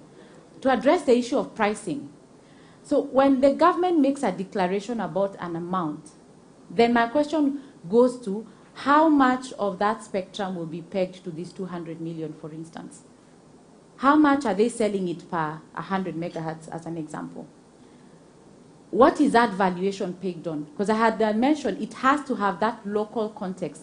It has to have put into consideration local factors of demand, competition in the market. That is how to determine the prices. And when you talk about helping governments create, or rather to improve their revenues without necessarily targeting the industry, it's an important thing that we need to start having conversations of how does technology support governments in, one, widening their tax bracket? Because you can't tell somebody who is hungry not to eat and wait for 5 years when the food will be tastier. You have to give them a solution for now. So the industry needs to come up with solutions where the government is able to increase tax bracket, improve efficiencies in collection of tax, then we are able to increase tax revenues for government, and we can have less focus on the mobile industry, because the mobile industry, as an example, is one that's well structured. And I'm talking about the technology industry in general. Yeah. So targeting for tax is very easy. Because, you just make few calculations, say how many customers do you have, XYZ, then we'll charge XYZ per customer. It's very simple mathematics. So we have to find a way of technology helping governments, and not just in Ghana, in Africa. That's a narrative as a GSMA we are trying to push now. How can technologies help our government, revenue authorities to be able to now meet their revenue targets, because they have budgets they need to fund. As consumers, we are demanding for services from governments. Well, sometimes the money is not all about the sale. Just imagine, once the 5G is operational, how much the government will make from all these services that will be operated on the 5G. And just a bit on the issue of USSD. How many of you use your mobile money via the app as against USSD? So it shows the extent to which we are improving. And for those who are Ghanaians, in the early 60s when Kwame Nkrumah built the motorway, the Accra-Tema motorway, he was criticized for being overambitious because he didn't count the number of cars in Ghana before building the motorway. Now anybody who lives in Tema is eternally grateful to Dr. Kwame Nkrumah for making it a dual carriage, because in the 60 years since, nobody has added another lane. That will be the power of 5G. Let's open the lane so the cars can move at faster speeds. I'll take 2 more questions, if there are any, for Caroline before we wrap up here. Okay. Thank you very much for the presentation. Just following up on the devices. So you've said how affordable devices are so important for everything that we do. So are there any international discussions that are going on to try and bring the prices of devices down, especially for the developing countries? Thank you. Ken, you have the last one. It's a comment, and maybe I'd add a question to it. And it's a lot more to all of us. There's no way anybody is going to get the use cases for 5G for Africa done if we don't do it. I think that's the big thing for all of us in the room. The challenges that currently exist, how many doctors do you have to a patient? So all the doctors are sitting in Accra. My daughter in school in Accra is supposed to be competing with somebody coming from Chame or Asadame. The connectivity, you need to be able to resolve those problems. So the problems we have is not what the West has or the East has. And they are resolving their problems. So the reason why this conversation is important to us, who for mobile technology for development, for those of us who are developing solutions, is that we need to come up with the use cases to be able to resolve the problems that are facing us. Just look at COVID. How long did it take for us to get a vaccine? And malaria has been here for how long? It is our disease, it's our challenges, the squalor, poverty, hunger, all of that are our problems. The solution for that is here. The technology is going to enable that. I hear the conversation, push your fiber, the LEO satellites, get them all in. If you don't allow us to get this thing done, what is going to happen is that the gap is going to be exacerbated. And once the gap gets exacerbated, nobody starts thinking about you. So we need, as a people, to start looking at the use cases. And then we also need to start asking the tough questions of our regulators, our policy makers, to say, we cannot afford to be left behind. We cannot afford to keep on the way we are doing and decide that this is not going to happen. If we don't, one of the challenges that you're going to find is that you're going to have a lot of private networks being set up. So private businesses, people who are in the mines and all, will come and create their 5Gs in their corners to be able to resolve their problems. Right. What are major issues are there? So I think for us in this room, is for us to create the demand. Because the thing that is really going to push this needle is if the use cases are there and we know how to use it to solve our problems. So I think that for me is the call for all of us to say that this 5G thing is not a nice to have. It's a must have. Because you have people dying still out of diseases that there are doctors who are here who can do that, but we don't have the connectivity to be able to deal with that. The challenges that are still facing us, that we don't have the necessary connectivity to be able to do that. And if we don't jump into this thing by 2030, by the time, because when I went to Barcelona and I came, every time I go and I'm excited and I come back. This time when I went and I came back, I was completely down. Because we went in there and they are talking about 6G. A conversation about 6G. The conversations about IoTs and all the things that we're doing. And we are still sitting here, and even 4G, getting enough spectrum to be able to deal with that, it's not happening. And you still have people dying in the mines, and you need that to be able to make sure that you also can take devices into those places and make sure that people are not dying. So what are the problems that are facing us? And what are the solutions that we can use this connectivity to do? This technology is just an enabler. We have problems that it would solve for us. But let nobody say Africa does not need 5G. That I completely disagree with. Thank you, Doc. So we'll take the last one in relation to the devices and whether there are ongoing conversations to bring down the price of devices in Africa. You set me up. But if I can say that, so there have been a lot of conversations going on. But in my view, the progress is not as fast as it should. And it's purely because as Africa, we've not organized ourselves well. We are still very competitive within our borders. Yeah? So we want to identify as Ghana, Kenya, South Africa, etc. And devices is a volume-based business. If you're able to come together and have the necessary volumes, then a device manufacturer will have no choice but to have those conversations with you. So if you look at places like India, they are very affordable because of just the volumes. Because a device manufacturer will look at what projections, what numbers am I looking at, and you know the issues around economies of scale. So until we can be able to crack the issue of volumes, then we can be able to get the right people to sit down and focus on Africa. So Smart Africa are doing a blueprint on smart devices. And we are hoping that that is what it will be able to do. So different countries are members of Smart Africa at a state level. And we are hoping that now we can be able to come and have that block negotiation as an example, where the region comes together and speaks in one voice for us to be able to get these devices to come down. Because we need to, as we said, different components of the device need to be addressed. The tax bit, the government has to deal with that. But for us to be able to address the IP, intellectual property, cost of it, we have to come together and we have to have these conversations as a region and not necessarily country to country. Because if we do it like that, the numbers will not make sense. And just to add on what Doctor was saying, if you look at the solutions of 5G and how they've been mapped right now, and the challenges in Europe and other developed countries, it's purely because they don't have a workforce. If you go to those countries, their population is aging. So they don't have the young population that is required to do some of these jobs. And that's why they need automation of, industries and etc. because they don't have a workforce. So they're addressing their own problem. And that is why it has become like an almost gospel for 5G, because they are the ones talking about the solutions. But if we talk about our solutions, then we form part of best practice. So that's why we are saying we need those innovations to start coming out of our region.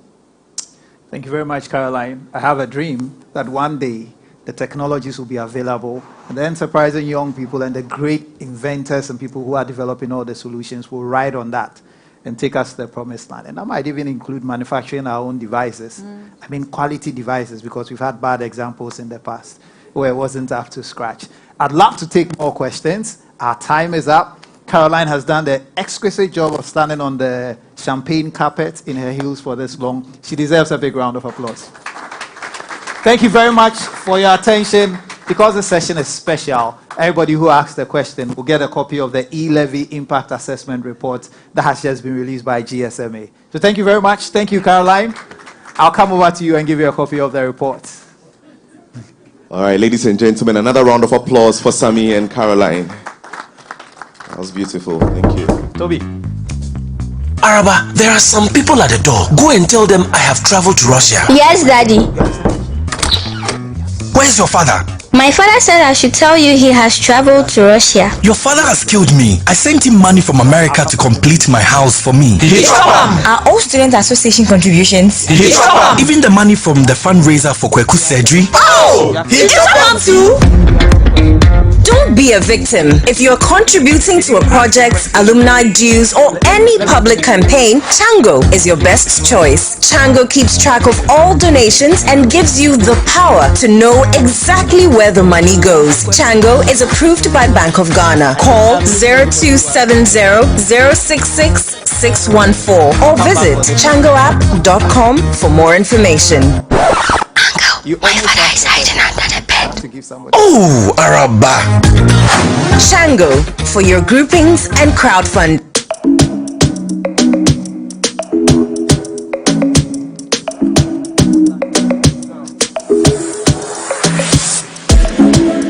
Miss Dio, I bet you go. Come go fix data.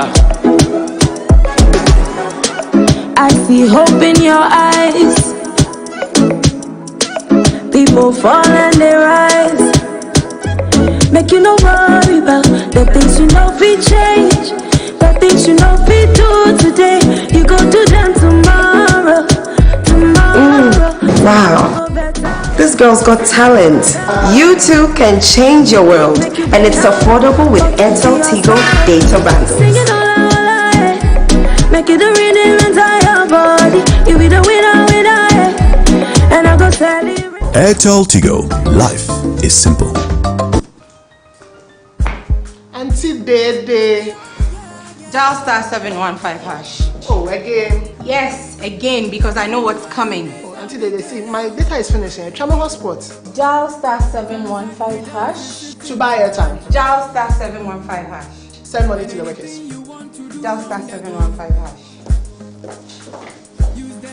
Even the boys' night out. Just dial star 715 hash and get things done.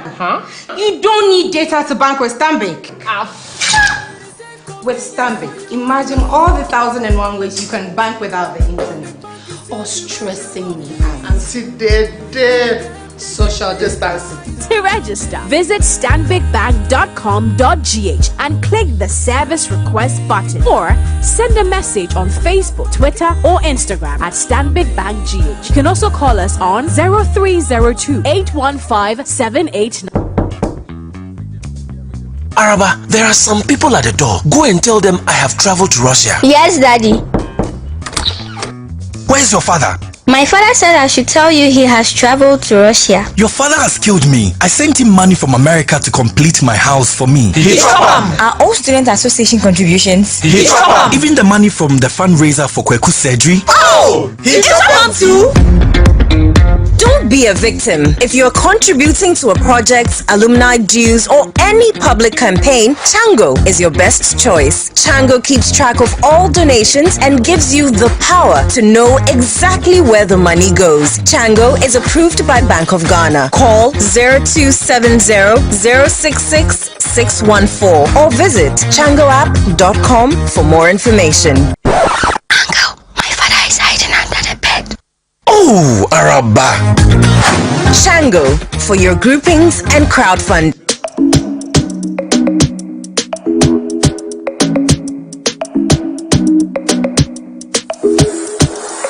What does money mean to you?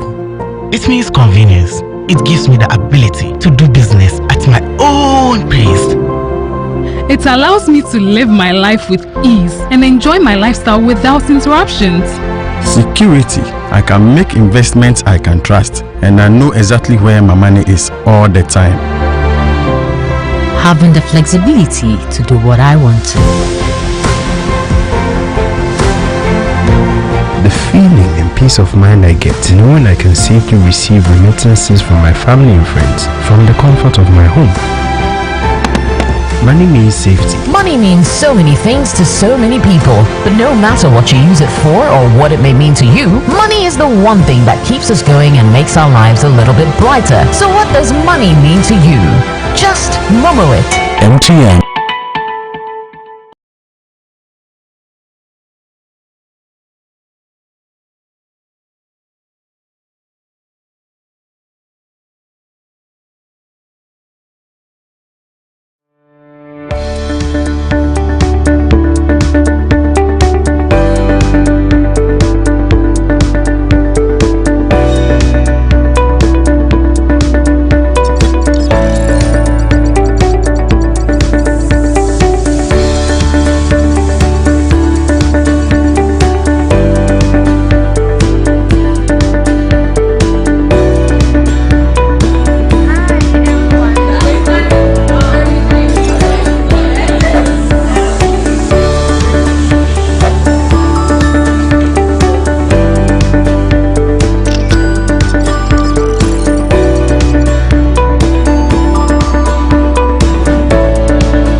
Hello. According to a 2022 UNDP report on women and girls in science and technology, 30% of science professionals in Africa are women, and female enrollment in science, technology, engineering, and mathematics courses is rising. Yet women and girls are still underrepresented in STEM fields. Globally, 12% of the members of science academies are women, and they comprise only a quarter, that's about 28%, of tertiary graduates in engineering and 40% of computer science graduates. In Africa, the share of women fellows of the African Academy of Sciences is only 17%. The Ghana Chamber of Telecommunications and its partners last year launched the Seat for Ladies in STEM initiative as part of a concrete and practical measures as its contribution to effectively bridge the gender gap in STEM. For us on this panel, the question now is how can technology as well as other innovative measures be leveraged to finally close the gap? What concrete measures can we take to make an impact? We would look at our policy interventions, initiatives, structures, opportunities, as well as seeming barriers and possible solutions to close the gap. With me to deliberate on these issues are three wonderful STEM professional ladies and one budding STEM career potential. At this point, I would invite my panelists to join me here. We have Engineer Louisa Sosu of MTN. Shall we give it up for her? We have Dr. Lucy Ejepong, Head of Engineering Department, Academic City College. We also have Ms. Sybil Gregorio D'Souza. And finally, a National Service Personnel, the young budding STEM potential, Hafsha. Please join us on stage.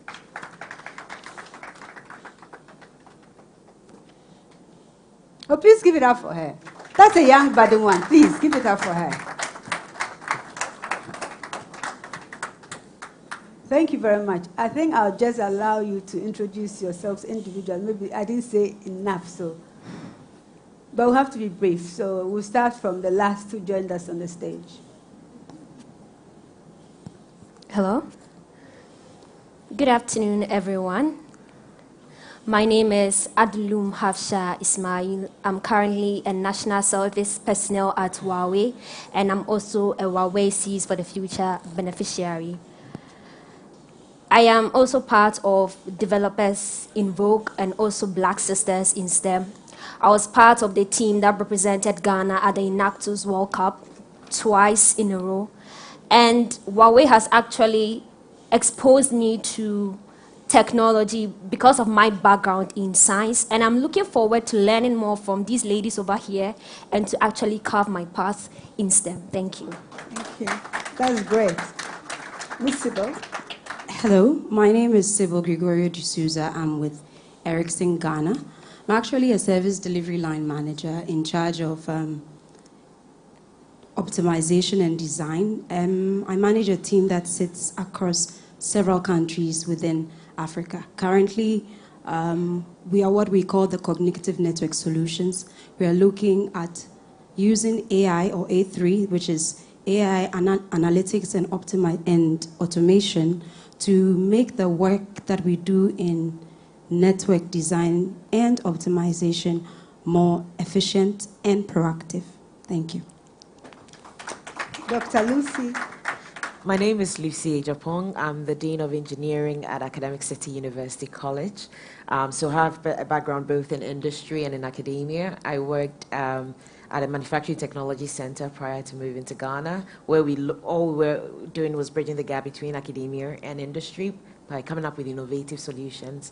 At Academic City, we are all about training the next generation of solution providers, the people that are going to move our nation forward using technology and innovation. And we are one of the new universities that actually offer a bachelor's degree in artificial intelligence, robotics, and all that you can think of. That is very exciting. So I'm very happy to be here. Thank you for having me. Great, thank you.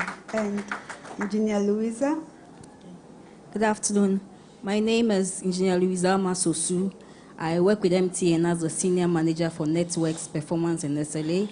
I'm in charge of looking at end-to-end quality, regulatory quality of service, system support, and analytics for the network group.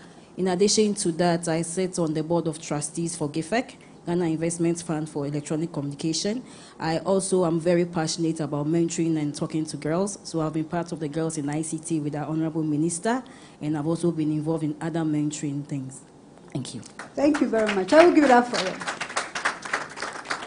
Yeah, so we'll start our first round of questions, and we'll start by looking at the existing policy initiative and interventions, as well as the educational institutions where the training and nurturing for careers in STEM are actually most bolstered. The first question, therefore, goes to the one who's heading that place, making sure that the women are really getting the exposure they need to be able to show up when it matters most around the table. So the first question to Dr. Lucy is, what are the measures that have to be taken by government, policymakers, as well as institutional education institutions, the corporate world, parents, because we also play a key role, and the ladies themselves to ensure that the guys sit in STEM and they stay there? Fantastic. So I think this conversation is very apt. I mean, last week was International Women's Day, so there's this whole constant talk of women being at the forefront of making very important decisions. And if you look at historically, if you go into the schools, even from primary schools, there's a lot of now women are going to school. But the challenge is that immediately they start getting to primary school, they start fearing this whole STEM subject. Anybody hears science, they hear technology, engineering, maths, and they start to panic. And we think that what we need to do is we need to be very deliberate about engaging younger women to know that actually this is not as difficult as it's made to seem. And actually in everything that women do in this part of the world anyway is already infused with STEM. So there's nothing stopping us from doing that. From a regulatory point of view, or what the government is doing, what you see is that a lot of universities such as ours, Ghana Tertiary Education Council usually has a quota on how many women you should be recruiting for your schools. So we are currently aiming to have a 50-50% representation within our schools. We're not there yet. I think we're around about 30% at the moment. But then you can have women in schools, but we are talking about women in STEM. So we need to be very deliberate about getting them to participate.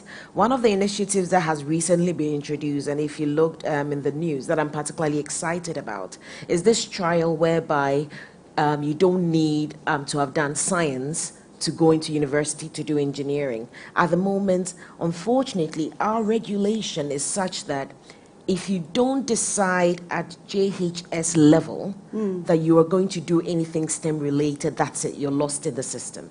So you tend to find out that when students go to high school and then they see these science clubs and they see these robotic competitions and they get an interest in it, but they are already confined and they're supposed to be doing arts, they're already confined, they're supposed to be doing vocational studies, and they have no avenue to legally or to get into the STEM education unless they do it on their own. So we need policy that allows a bit of flexibility as we grow, as we diverse. We should be able to give opportunities for people to be able to move from the art to the sciences, because the sciences is very important. So there's a lot of work that is being done around getting that engagement and getting people to be able to move. And we can't wait for when you can take someone who who studied maybe home econs, who says, I want to be a scientist or I want to be an engineer, and we make that avenue possible. Because in reality, if you look at engineering in particular, and I'll be the first one to raise my hand up, I'm not creative one bit. You ask me to draw, I'll take a ruler, very straight within the box. I can't think outside the box. But if you take someone who's from the arts, someone who's creative, what they can do and what they can bring to the sciences is something that's very, very valuable. A lot of these new technologies we're talking about didn't originate from the faculties or the department that actually studied it. But once they come up with the innovation, then we, the Buklong people, can take that and actually turn it into something that is useful. So then we need to be very deliberate. Conversations like this is very important, but I think we should break it down at an even earlier level, whereby we say, you know what, don't let anybody choose a major till they are old enough to understand what it actually entails. Forcing people to say, I'm going to be a science student when they are 12 or 13 and stick to that for the rest of their life is a hard sell. Let's give people the opportunity to test, try, and build their skills and capability. And when we do that, when women and when girls see what they can do, I mean, we outperform men most of the time when we are there. But when they see what they can do, they get excited, and we can get more and more women into such professions. What about parents? You didn't touch on parents. What can parents do to help their girls? So parents need to be there to support. But what we need to do is that you tend to realize that if I look at people, everybody in this room, you are not the people I need to convince. You people are already here. We need to go back to the rural areas where they know that they are thinking that, no, the role of a woman is in the kitchen. You need to be at home, you need to prepare to have children, you need to be able to look after your family, so your brother is going to go to school.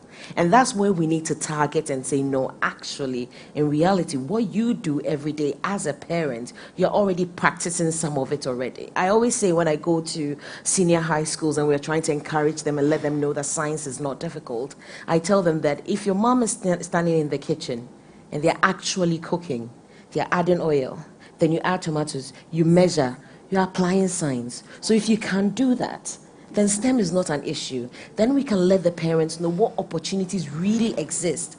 If their women become self-sustaining, if their girls can look after themselves, become the professionals that they need to be. Because we always say that when you educate a woman, you educate a nation. So give us the opportunity to be able to become solution providers. And as we go through our careers, as we get to the tables that matter, we bring an insight that most people don't think of.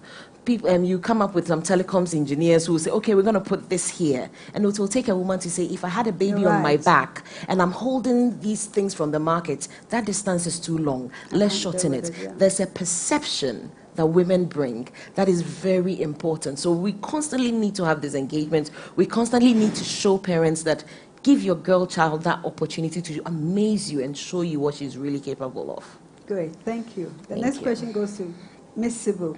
How do we ensure that our young ladies do not become just users of technology, but developers and innovators of technology to propel us to be leaders in the future? Thank you. I would say we start right from childhood.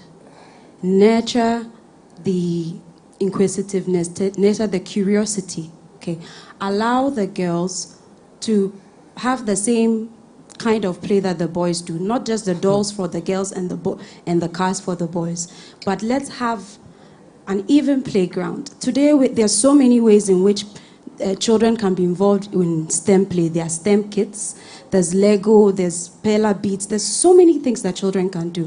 One thing that I see that's going on currently in Ghana, it's very good, is this coding that is being introduced in the basic schools. I signed my 6-year-old up for a coding class. I had the opportunity to actually be present towards the end of their first lesson, and I saw excitement. I'm talking about a 6-year-old girl, but girls and boys. They were so excited by a cat that was running on the spot. That was their first scratch lesson. And this is the kind of excitement we need for both the boys and girls right from childhood. And as they grow, we need to avoid what some have called benevolent sexism. You're saying that let's allow the girls to do the softer, so-called softer and easier things to do. No, we need to let girls understand that they can be... It's easy to use the technology, but it takes a little bit more to do what's behind it, to develop the code, to, as it were, understand the bolts and the nuts. And then when they enter industry, I think that we should not stifle that creativity. We have a lot of young ladies graduating from the universities who are very skilled in things like Python. They have, just like our sister Nancy was saying, they have so many ideas. They would enter the industry and be forced to comply, I employed you as a network performance engineer. Get it done, But I have realized that we need to allow these people to bring that creativity into the workplace. Allow the innovation. I have 2 ladies that I onboarded recently. as part of our graduate program. And I realized that they have so much creativity on hand. So while I'm teaching them mainstream telecommunications, I want them to use that skill, that desire, that curiosity to make life easy for the rest of the team. And this is something I think will help us not just become users, but actually the developers and the brains behind it. And if I can piggyback on what Dr. Lucy said, there's a perspective that the ladies bring that whether we like it or not, you're right, the men can't see it. So we need this. We need to encourage them every step of the way, right from when they start playing. And I think we will make it. You're right. What I take from it is that right from the scratch, we should excite them. They should get excitement in even just playing. They discover new things. And that creativity, that's what eventually will turn to solutions to solve a lot of humanity at the end of the day. Exactly. Louisa, what are the strengths of women when it comes to STEM jobs? And why is that so critical for the advancement of Africa, the African continent, to ensure that there is parity? Okay. Thank you very much. When you look at our population numbers, women are much more than men. And that's where it starts from. Because the strength of Africa is mainly based on our youth numbers, where we have a most youthful population. Now, when it comes to women, we are much more innovative and flexible. I work with gentlemen because I'm an engineer, and we are taught to think in a certain way. And it's expected because there should be a lot of precision when it comes to engineering. But when we start talking about moving to things that can be used by people, then you have to have that softer balance so that you don't only innovate, but then it's relevant. It actually identifies and solves the pertinent problems. So what it says is that it's very important that women have the opportunity. Unfortunately, we are underrepresented. So at most of the decisions, you realize that whatever comes out is skewed towards the masculine people. So it makes it more difficult for them to pick up. But then when we start early and we make it even and make it more exciting, it makes it easier for girls to also come along. I realized when we went on these Girls in ICT programs that as you get the girls compete and everything, they come up with very nice codes and they are good. But the challenge is, are they getting that exposed early? It's good that policy makers have started. You can see ICT is being introduced at a low level, right from kindergarten. I've seen kindergarten textbooks for ICT through primary. But then we just need to have that balance and make sure that the exposure is good for us to have the benefits we want. Innovate, and it should be relevant. We should be innovative, but however, it has to be relevant. Ms. Sybil, I'm coming back to you. What are the challenges that women face climbing up the STEM ladder? And how have you navigated them yourself? All right. How much progress would you say has been made in closing the gap? Okay, I will take the first two first. Okay. One of the biggest challenges is balancing your career with your role as the primary person who takes care of the home, takes care of the children. Another thing is the fact that you will realize that you're always in the minority. It can have a mental, limiting factor. It could be a mental limiting factor for you. Sometimes, and unfortunately, you will experience direct antagonism and bias from the males in the industry because it's been known as a man's world. Personally, I would say there are a couple of things that have helped me navigate through them. The first thing is that mindset that being in the minority does not mean that your voice is not relevant. You are as relevant as the other 10 gentlemen seated on the table. The second thing I would say is having a desire or a willingness to take up challenging tasks. Now, early in my career, I spent so much time and so many nights in the switch room and on backbone sites that I actually got a nickname for the operator I worked on then. But over time, you build a certain brand. People can rely on you. People know what you are capable of doing. And nobody can play the gender card, actually, because you've been known to deliver. And thirdly, I would say that having a very good support system. having a spouse if you're married, like I am, who supports you, who is ready to stand in the gap when you have to go on business trips, when you have to be at functions, having other family members who can step in to hold the fort when you have to, at all costs, put the business ahead of the family. So these, I think, are some of the main things. And then finally, let me add this, is having advocates at the workplace, as well as a work environment that fosters diversity. I think in Ghana today, we are very blessed to have companies like, especially in the telcos, where they're making a concerted effort to make work comfortable for people. I was in the MTN office a couple of days ago. They have a creche there. It's because not just the lady spoke, I'm sure, but the gentleman also realized that the female peculiarities should not and cannot be roadblocks. We just have to make sure that there is equity, the things that are needed to create that comfort for, let's say, a nursing mom or a working mom are made available. And these are ways in which women can still climb the STEM ladder. How much progress has been made? I think that it's a steady progress. We still have some work to do. But I'm excited when I see in Ghana today we have a lot of initiatives that are creating awareness, that are creating avenues for the girls to grow, like the seats for ladies in STEM, girls in ICT. I've had the opportunity to go to some secondary schools, speak to the girls. Girls in coding. There's so many initiatives that are helping the girls not only to develop the interest, to develop the skill, but also to see people who can be role models. It's not like the role models are far away. We're not talking about British people. We're not talking about Dutch people. We're talking about Ghanaian ladies who are climbing up the STEM ladder. And I think these things are helping to close the gap. I heard Dr. Lucy say that she has an enrollment of about 25% women to men. We would love to get this to about 40 or 50. So yes, there is some progress, but there's still room for more. If we want to reach that 40% by 2030 or 2031, as Uncle Ken mentioned. Thank you. Being in the minority doesn't make you irrelevant. Good support system, the work environment that fosters diversity. Then the last one for me is bias. I'd like to share an experience because it happened in the fintech space.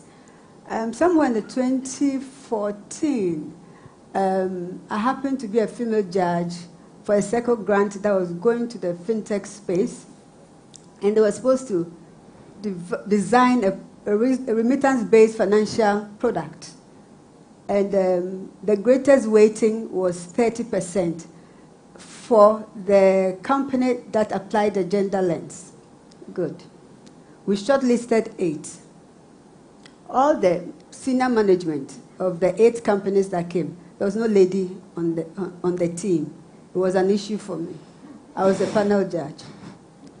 Then there was this particular team, 4 strong men, tall, well-built, macho men. They entered the room and they greeted, "Good morning, gentlemen." I was visibly around the table. And I allowed them to sit. And I asked, "Didn't you see any lady around the table?" "Oh, sorry, madam." "Madam, good morning." And I said, "But did you read the terms of reference? Did you read the concept paper?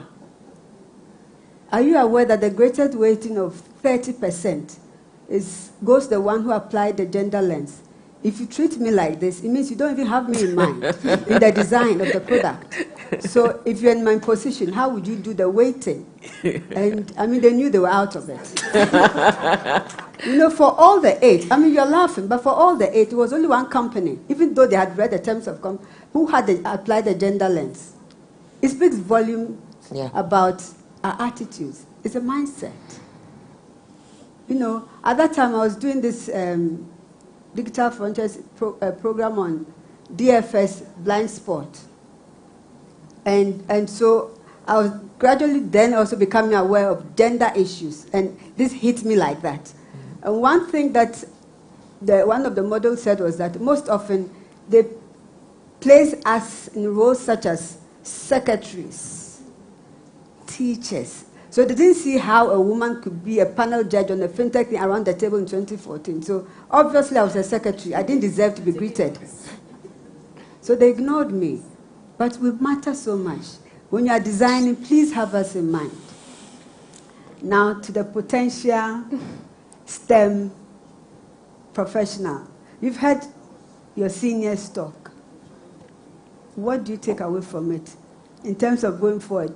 How do you see your future?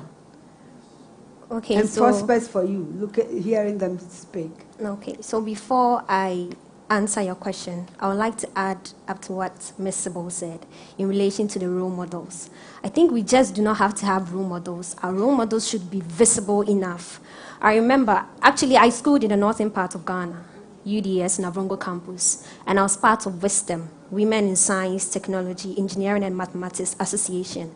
And we undertook several programs, and one of them was to visit the various senior high schools to sensitize the ladies on STEM, courses that they can offer in the university regarding STEM and opportunities in STEM.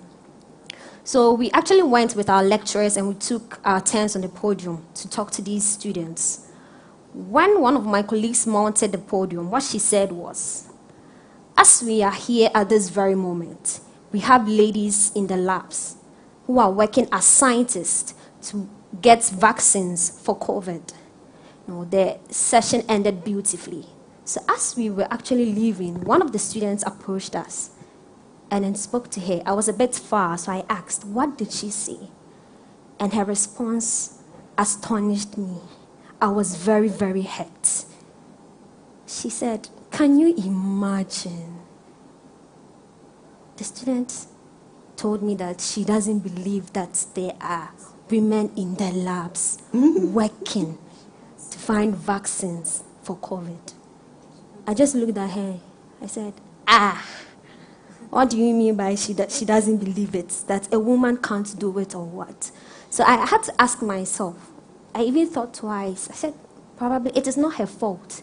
She hasn't heard. She hasn't seen. So it is very, very difficult for her to envision a woman being in such a place. So it shouldn't just be about we having role models. They should be visible enough for our ladies so that they envisioning themselves in top positions in STEM, doing great things, wouldn't be very difficult for them. Now coming to what I have taken from what they have said. I have taken a lot, especially with the work-life balance. Sometimes when I look into the future, I ask myself, can I do this? Because even right now, you hear some of your colleagues saying, oh, I'm tired. And I just ask myself, you get married one day, you would have children. You take care of all of them. Right now, it is only you, and you are just saying you are tired. So when you have a husband and you have children, how would you cater for them? It's a question I always ask myself. And sometimes go on to ask my peers, and then we just laugh about it. But it is very, very serious.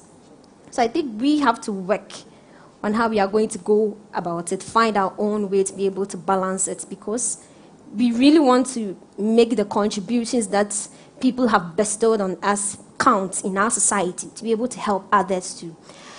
And with my background in science and with the exposure Huawei has given me, starting from Women in Tech, I was also a participant. I don't know if Engineer Louisa, you remember me? Yeah. Yes, I was part of the team that won in 2021. Yes, we came up with a solution in the health industry, employing artificial intelligence and then machine learning to prescribe drugs and then predict diagnosis for diseases, to make the work of doctors much easier and then efficient. So looking at this with my background in science and that, I feel I have large prospects, whether to roll in the sciences or to go over there too. I'm still looking, watching, listening to find a path for myself, because it is broad, it is big. It is big. Yes, it is very big. So that's what. Thank you very much. Dr. Lucy, you had a young lady. Yes. What are we not doing right? Fine, given that the share is very small, below 30%, why is that 30% still not visible for the younger ones to look up to? What are the issues? What is the gap? What is causing it? I think it's because as much as regulators are coming up with these figures that we all have to meet or we all have to do, strive to, there's still not the mechanisms in place to do that. And this is why we are all being championed or we are all being challenged at this point in time to say, what can you and I do so that we bridge that gap? How do we make sure that that particular gap or having more representation there? And for us, particularly sitting on this stage, for every woman in this room, we need to be able to look back and say, who can I pull along to where I'm going? We have to be very, very deliberate. There have been some times, I remember back in the UK before moving, we had an event, and at that event, I was selected because I was the only black person and I was the only woman there. And I didn't care. It got me there. And once I'm there, I will show you what I'm made of. And the next time, I will pull another black person. I will pull another woman. And we have to be deliberate in that action. Sometimes people say, yes, we need to have, when you get to a certain level, it's not about it should be about what you are capable of. It shouldn't be about your gender.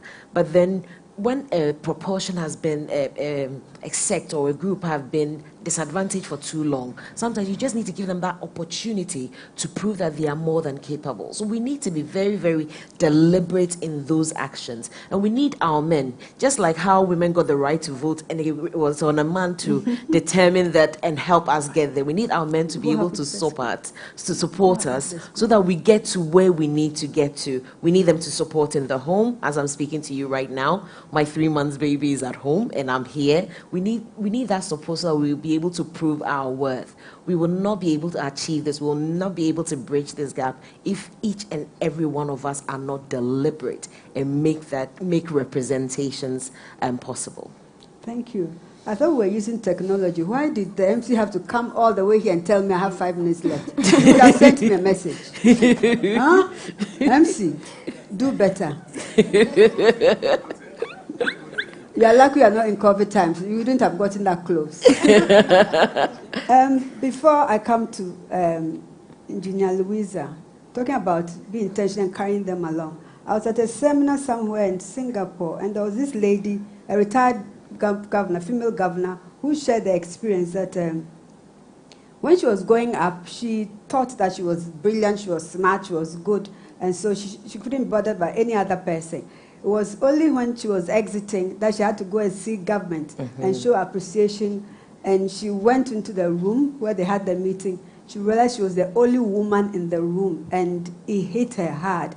And she was saddened by the fact that she was exiting, so she couldn't go back. Exactly. To lift others along. So you're perfectly right. We shouldn't think it's about us, but we need to carry them along. Because when it comes to voting, my one vote won't do anything. No. With a room full of 19 men, my one vote won't do anything. Can I just say that for this session, we started off with Nancy, we followed that with Caroline, and then we have a set of women talking. It's been like an all-woman affair, so congratulations on that. And the MC wants to spoil it. I'll add 5 more minutes. It's our time. Louisa, do you think there's room for technology to be used to close this gap? Yes, I think there's room for technology to be used to close this gap. Just to add to what has been said before I go deep into that. Basically, I think we are doing quite a lot. There are initiatives that have been started, but I see in terms of making progress, because we are not getting up the numbers, it means we need to push in more. So if you ask me, to get better gains, we have to amplify what we are doing. We've started off nicely, it's good, but it's not enough. So all that we are doing in terms of policies, in terms of corporate creating the environment, making sure that quotas are set aside to encourage us, introducing education on ICT at lower levels, all those things have to be amplified. Let's push it some more so that we can get what we want. Now, how can we leverage on technology? You'd realize that with COVID coming in, there was a surge in the uptake of technology because we still had to work. There was a lot of working from home and virtual meetings and everything boomed. But after a while, when COVID kind of died down, we kind of normalized. Some have maintained it, but others have not. I think we can leverage on that to make things a little comfortable for our nursing mothers, for instance. Okay, so maybe if you can can contain a hybrid work environment. You could let your working or nursing mothers stay a little longer than the 3 months. They would work from home, but have that need to just come out as and when. That would be a good thing. Now, if you look at the numbers too, when they get onto STEMs from the lower levels, as they come up and then get into the industry, the numbers seem to drop again. And that's another area which we need to focus. There you can use technology because most of them would have been exposed already. So you could look at using smart tools, allowing for a lot of digital networking. We're talking about people seeing their mentors. I think it's very key that everybody has a mentor. It doesn't matter whether it's just at the lower level, but even in work, I have one, and my mentor has been very helpful. So it's one thing I would strongly recommend. And for our colleague ladies who are already in the field, we have to learn to hold hands, okay? Because there are things we have learned which you can just share with a sister, and that will help the person. There are nice tips we have about doing the work-life balance, okay? Because I also have kids, and I have to balance it with my work, so I have to think about all that. So we have to use technology. There are tools you can use to schedule your work, to make sure that you can do a lot. But the thing is, it has to be affordable, it has to be available. And those are areas that we look to our policy makers, and it has to be reliable. So if you want to work from home, do you have the needed speed? Do you have the required thing to be able to do your video calls consistently and all that? All those things come in to impact it. So let's leverage on technology to bridge the gap. The interesting thing is that the men are also uptaking in technology. So what we are seeing as the gap is not just because we are not moving as women, but because the men are also growing faster. So there has to be very deliberate things. And then we have to be careful that as much as technology is helping us, we don't let it widen the gap. So let's all policymakers, parents, everybody, it's an ecosystem. That is where we can leverage on it and get it done. Thank you. I like the bits about hybrid working environment. You realize when we relaxed the restrictions, everybody went back into the work mode, in-person work mode, and the traffic was back again. I belong to an international network, and one thing they realized during the lockdown and the restrictions was that the share of women who are now participating in their programs was far, far larger, because now they could do it from the comfort of their homes. So I don't know about this thing, whether we should look at it again. There's no need to rush back to the office. You are saving your employer a lot of rent and power, utilities. So maybe we should look at it again. Now the last question, any one of you, MC, how are we doing for time? We're actually out of time. Too bad. I deliberately asked, too bad. We are in charge. The last question is, what for you are the opportunities that lie ahead for our industry and country if the gap is to be closed eventually? Any two of you. You see, I've been polite. I would have asked all of them. I said any two. Please, you can take your time. It's a moment. Let me start. Okay, I see that when the gap is closed, there's going to be greater innovation. And it's going to help the country as a whole. Because when you look at technology as an enabler, it doesn't mean that only those in STEM are going to use it.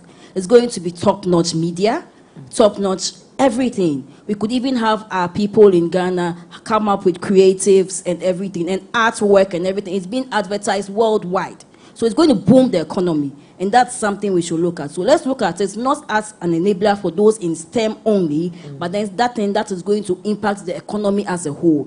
You take the 5G we're just discussing, okay? It's just more of use cases. So any industry having their use cases and you're gone. It could be in mining, it could be in medicine, it could be in agriculture, anywhere, but then we need to boost up. So that's where I see that if we close the gap, you have more people at the table, you have more innovation, and because the balance is there, you could have relevance to both the male and the female gender. Okay. Thank you. One more contribution. I would just say that you've summarized it very nicely, so I won't say too much.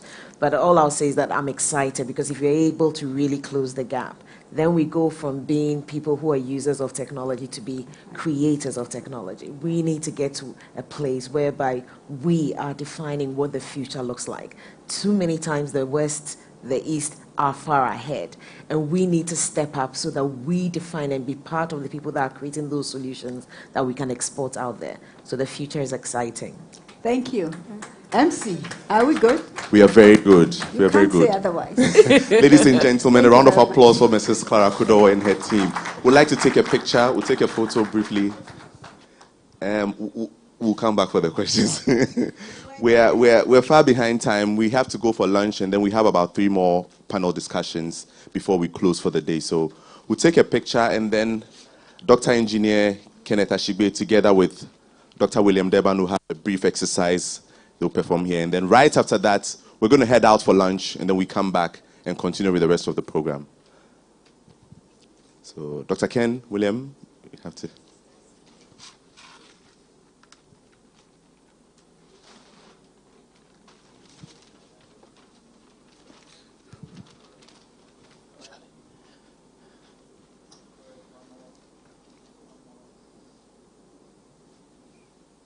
Charlie, thanks. So this is my panel. This is my panel. So Clarissa, you would wait. You would wait. And the rest of the women would also wait as well. So I'm here with William. So you see, Clarissa has been here for quite a long time.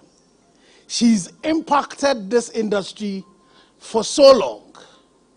I had some news. I was shocked. You know, the interesting thing is, if you need some support, you know, Clarissa is the one you would go to. If, you know, she understands the space. You know, and I'm sure all of you who are within the fintech space would agree that she deserves a really large round of applause. You know, I would invite all of you to do what Tammy has done. She deserves a standing ovation for decades of work that she has done, enabling this space.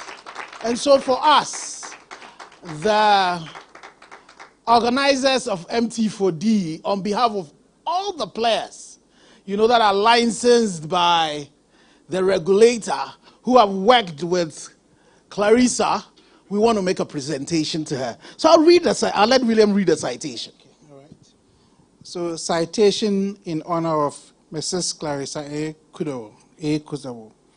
In recognition of your invaluable support, personal commitment, and decades-long dedication to the cause of financial inclusion, opening up Ghana's digital financial services space, and the development of global talents, the digital financial services and financial inclusion communities want to say a big ayiko to you. We, the organizers of MT4D, are grateful for your support, and we would continue to rely on your support in the years to come. Akpe, Mrs. Clarissa A. Kudo. Thank you.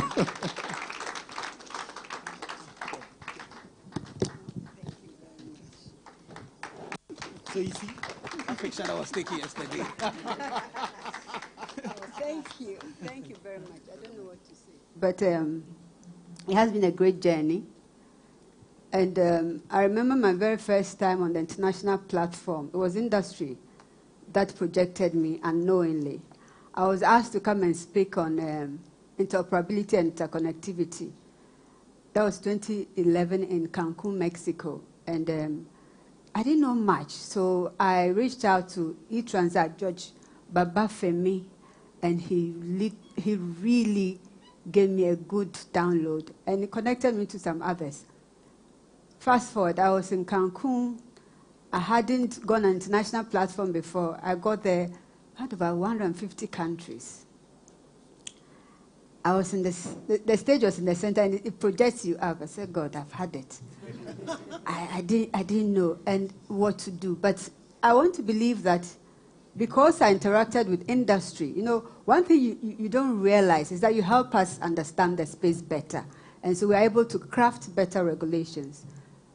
After the deliberations, at the closing ceremony, there was a photo shoot for, you know, the VVIP. So the rest of us were asked to sit and wait, and that will screen some of the activities for the week-long event.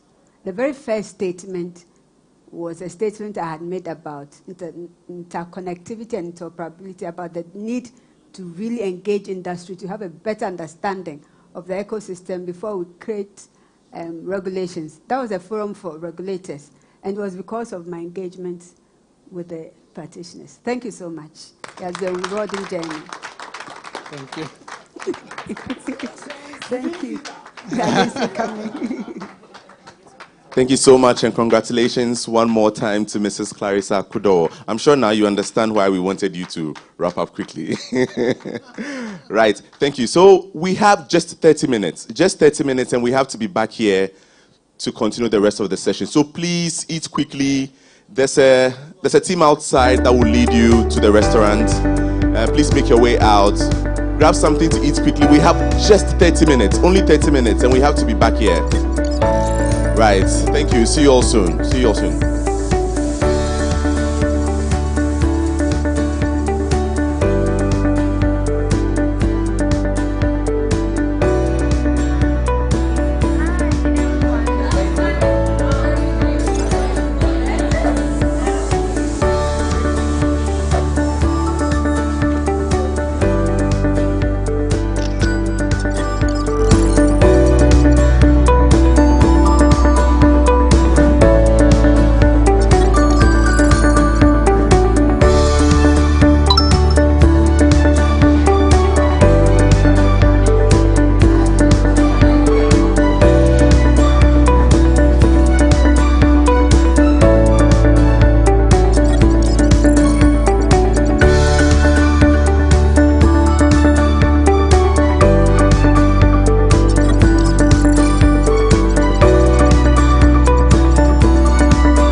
This is the future mobile money, Huawei FinTech.